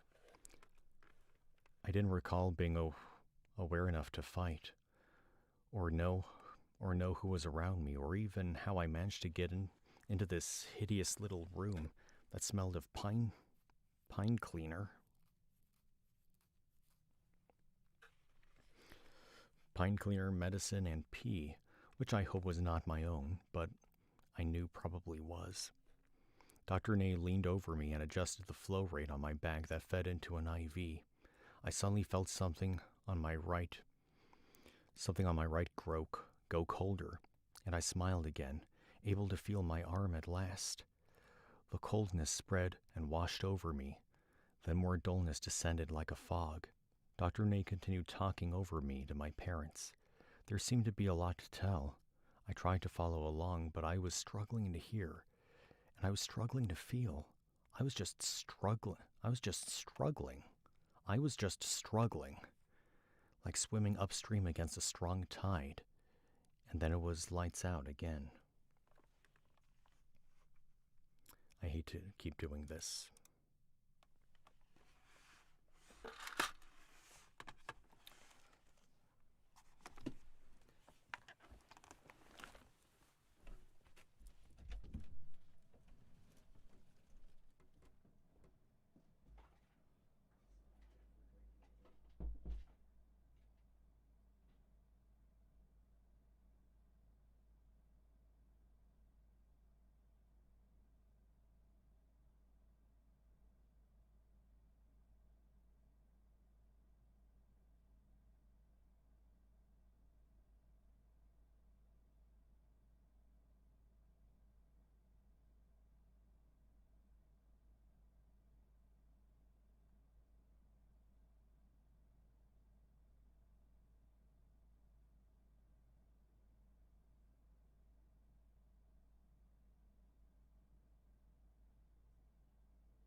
Okay, and he's back. Guys, I think after I finish reading this chapter, I'm gonna call it a night. Or call it a live stream to be more accurate.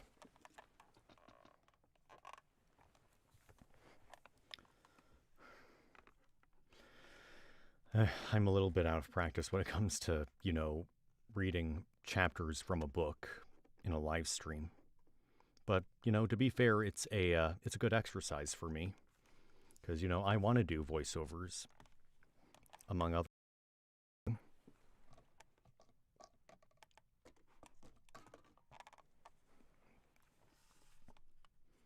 Yeah, I could totally see this working as a thing that I could do virtually every Saturday, maybe Sunday. Maybe not both weekends, but not both days on a weekend, but you get what I mean, right?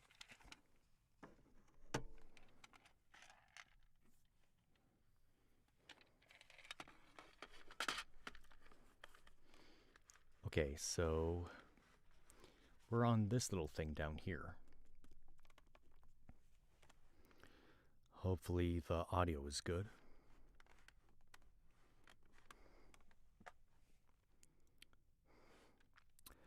Third time's the charm, I thought when I woke up again. This time the light was brighter and my body was propped up.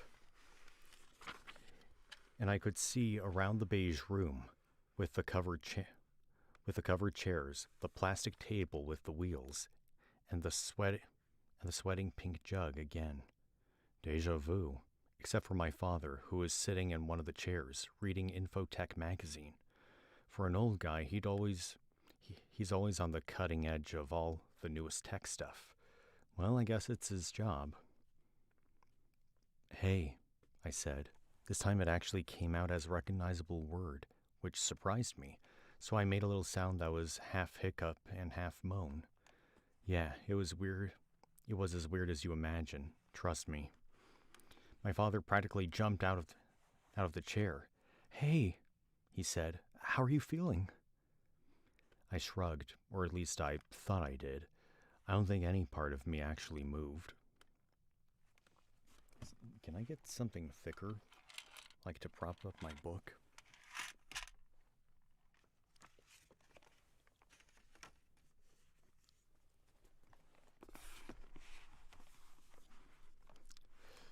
Yeah, use a book to prop up another book.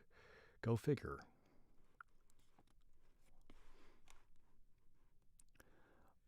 What happened? I asked, knowing full well what happened, but unable to come up with a better question. You got banged up pretty badly.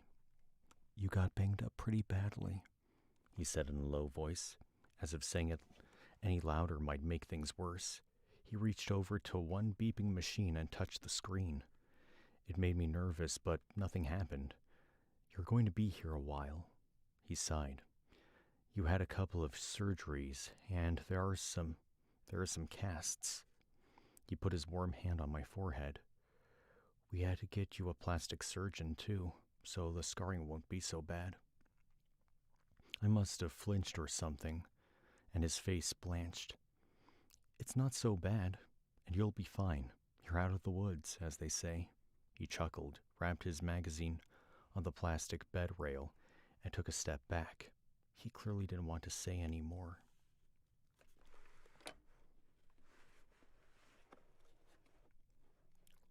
Lonnie? I asked. What? He asked.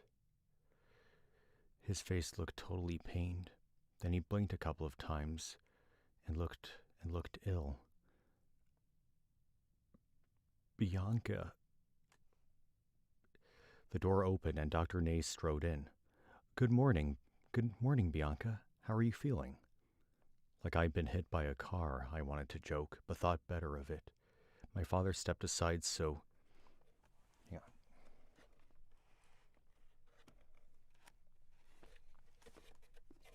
on. Bear with me.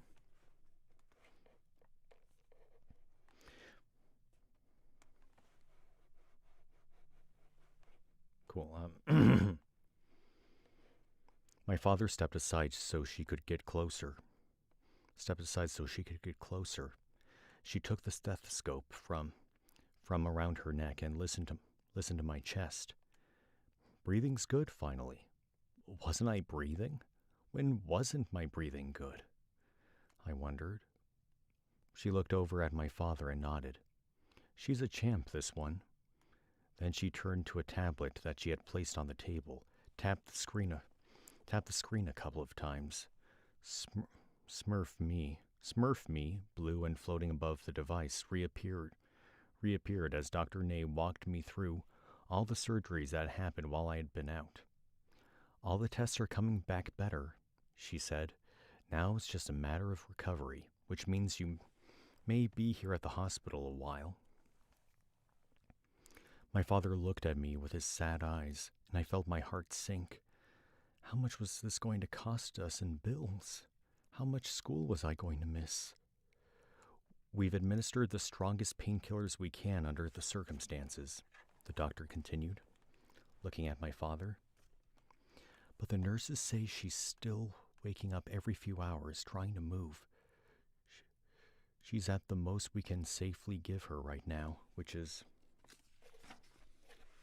probably why she's awake and comfortable enough, but we have to make sure she stays still. I didn't remember waking up. I didn't remember pain, but the look of horror my father gave me said that he'd probably seen the waking up live in person. What I'm saying is that we're not going to be able to give her any more for a while. And she's awake, so it might be a difficult evening. My father nodded. The muscles around his jaw tightened, and his fists gripped the bed rail hard enough that I thought it might snap. I'll be with her all night, he said. Her mother will be here in the morning. We'll get through it. With that, Dr. Ney left, and my father adjusted the blankets that were covering me. Slowly, the sensations in my body started coming back, and I began to understand what Dr. Ney was talking about, and why my father had looked so worried. It was like being dipped slowly into molten lava. You may think, oh sure, I can have a toe seared off, or even my foot, no prob. But it just kept on consuming more and more and more of my body. I felt weak with pain. Even looking at my father's face hurt, because he couldn't do anything. And I was mad at him for not being able to do anything, and then mad at myself because I knew he was helpless and that this was torture for him. But also, it was all my own fault. It was the middle of the night when I woke up. My father was asleep on the chair with a magazine draped over his chest.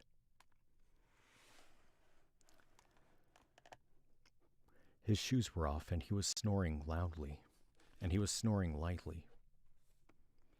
The door to my room was open, and a shard of light hit my face from what I guess was the nurse's station. I still couldn't find a call button, but I figured that the time had passed for more medicine because everything felt dull again. The pain was down to a smolder. I would have liked some water, but I didn't want to wake my dad. I had no idea how long he'd been up. His clothes were a mess. His usually neat hair was a tangled mat. He might have been here for hours, if not days, without a break. Someone had to be home with Carrie. I remember he said something about him and Mom switching out, so maybe he was due for a break soon. But there was a huge part of me. There's a huge part of me that was glad that my father was asleep, and there was no one I could call, because I knew the moment they thought I was well enough, the moment they figured I could handle real conversation, there were going to be questions, a lot of them, and then they'd all know what I'd done, that everything was my own fault. A shadow crossed my door, and someone with a small voice whispered, "Hey." "Hey," I managed. And then a boy about 11 years old walked in, wearing pajamas that said Gamer for Life and a robe with glow-in-the-dark planets all over it. "Who?" I asked. It was all I could manage. My throat hurt to talk. "I'm AJ. I'm in the next room," he said. He came a little closer, but stopped when my dad snorted a real loud snore. And the kid seemed unsurprised anyone else was in here. AJ came up to the machine with the IV, and tapped the screen. There seemed to be an established way of communicating with patients. I made a note of it for if I ever went into another patient's room, assuming I was ever able to walk again. "I'm Bianca Marshall, I know. I saw your chart when Dr. Ney came in." "Oh," I said.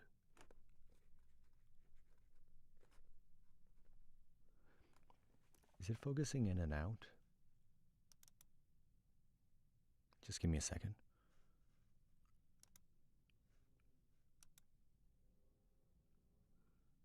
Yeah, the autofocus is off.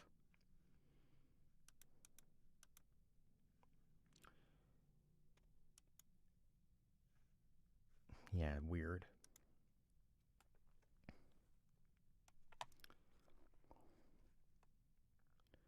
He grinned. "Lonnie," I said. "Elon Lawrence." It took a lot out of me to manage that much. AJ looked confused. He shook his head. His tight dark curls wobbled on his head. No, you're Bianca," he said, stressing. "No, you're Bianca," he said, stressing every syllable in my name. "My friend," I said. "We were in a car. He might be worse." AJ's eyes shot up. "Worse than you?" he asked. "You're pretty bad.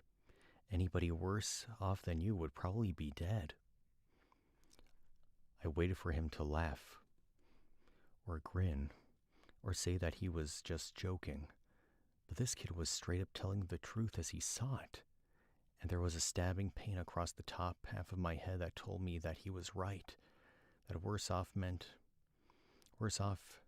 me was not survivable, and that if anyone had something good to tell me about Lonnie, they would have already.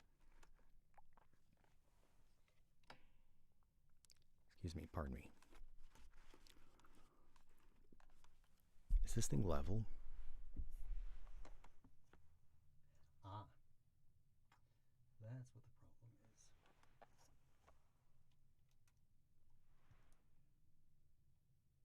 It was tilted from an angle, so it wasn't looking straight down.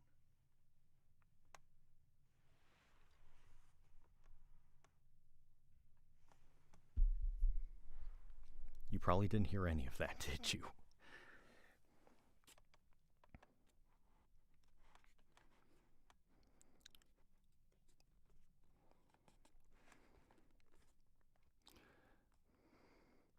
"I could sneak into the nurse's station and see if I can find his chart, though," AJ offered. This had the immediate effect of dulling the pounding anxiety that was rising through my chest. Or maybe it was the medication. There was a series of beeps, and then the machines around me whirred a bit. Seconds later, I started feeling a little better. "Thanks, AJ," I said.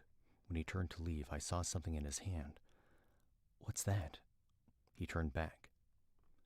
"These?"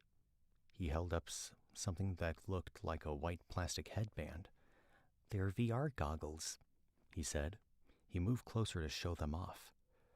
You can watch movies and stuff, but I've been playing Minecraft." "I like Minecraft." "Yeah? Yeah?" AJ's eyes really lit up at that. My friend and I have been building a world together," I said, a little surprised at how much I could talk. I glanced at the nearest machine. Yep, it was definitely painkiller time. The kid blinked and nodded, I guess waiting for me to add some details. It has lots of villages with different configurations and rules and stuff. That brightened the kid right up. Oh yeah? I just like to play survival mode. I use mods though, and I even made some of them myself. That's cool, I said.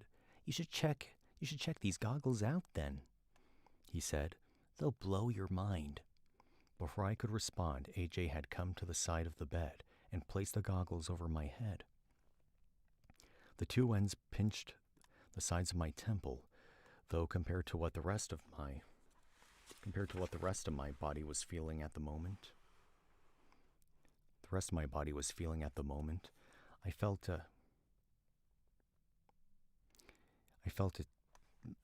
Sorry. I felt a tickling sensation on either side of my face, and it spread across my forehead. Suddenly, the pain across my head rose like a tidal wave. But I tried not to moan or wince because I didn't want to upset a kid who probably figured he was doing me a solid. I opened my eyes and was surprised to see that the hospital room had completely disappeared. The game was already queued up, paused in the middle of whatever AJ had been doing before. It's a little weird at first, he warned me, but you get used to it after a while. He wasn't kidding. Being thrust into a fully realized world that was mid-play was disorienting. It was brighter than my hospital bedroom, that's for sure. And the unrealistic cartoon shades of green and brown and blue felt a little like a smack in the face. I started looking around at the forest biome I'd been shoved into, and realized that if I looked somewhere for a while, I'd start moving in that direction. The movements were sudden, and that made me want to hurl immediately. I closed my eyes and tried to breathe deeply, not wanting to say that I wanted out. I had a small child to impress after all. Plus, there was a feeling of just being ahead with no body. I tried to move again and felt a lurch in my stomach. Are you gonna throw up? AJ asked. No, maybe you should stop, he said. Without warning, he pulled the goggles off, and to tell you the truth, I don't think that was any better. Returning to the real dull world made me feel extra sick. I turned to the other side of the bed, away from the kid, and threw up. I tried to wipe my mouth on the edge of my blanket. AJ backed away to the door. My father stirred but didn't wake up. A nurse came running in, looking at the kid, at me, back at him, and then walked slowly over to clean me up. There was hurl in my braids. I wasn't really thinking about my aim when I spewed. Gross, AJ said. Get back to your room, said the nurse. I'll come check you later. You know you're not supposed to be out walking around, and you're definitely not supposed to be in other people's rooms. My dad woke up then, straightened, and tried to make sense of what was going on. AJ made a face, but backed all the way up to the door. Getting in and out is tricky, he said. Not everybody can do it. There's a different way you can use that I can show you. He shrugged. It's mostly for noobs. Get out of what? My father asked. Just the game, AJ said, showing him the goggles. I took offense at the noob comment and wanted to tell him that I could do it, but obviously I was not at my best in this moment. Lying in a hospital bed mashed to a pulp with a nurse wiping vomit off me. I watched him back off into the hall and disappear, but I was going to show him that I could. I was no noob. What kind of gamer would I be if I couldn't do it? Okay, and that was chapter 2 of... Hang on. Where is it? That was chapter 2 of Minecraft, The Crash.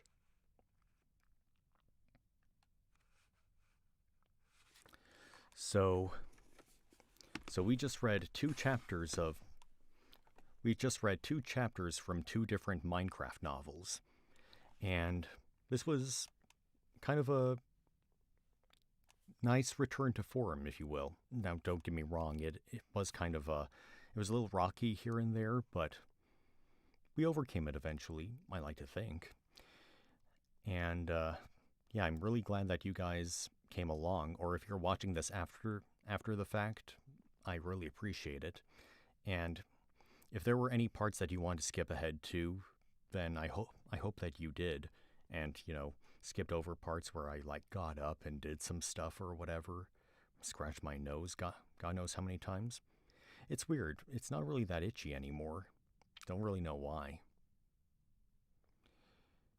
But anyway, thank you so much for joining this live stream. I'll probably do more at some point. I have to figure this whole thing out because there are videos that I want to make outside of the live streams that I want to give everybody watching this channel, including you. And so I want to be able to deliver in that regard. I think the mic levels might be a little too low.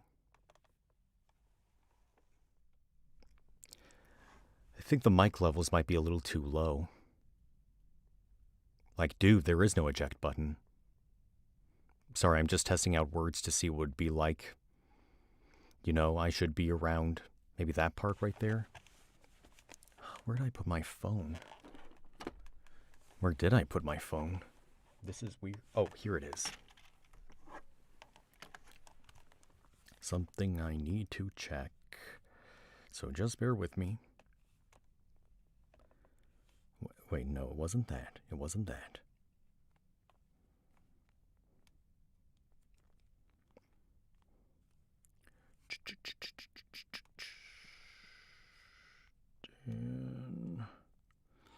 Let's see.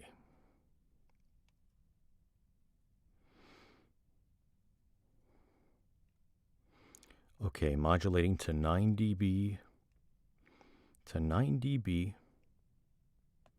And peaking between 6 dB and 4 dB. When setting your levels, it should always be solidly green and the yellow with an occasional unsustained flash of red. Here, I'm going to read that sentence.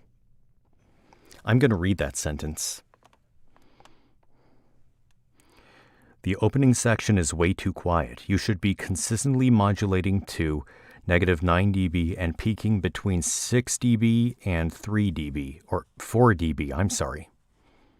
4 dB. 4 dB!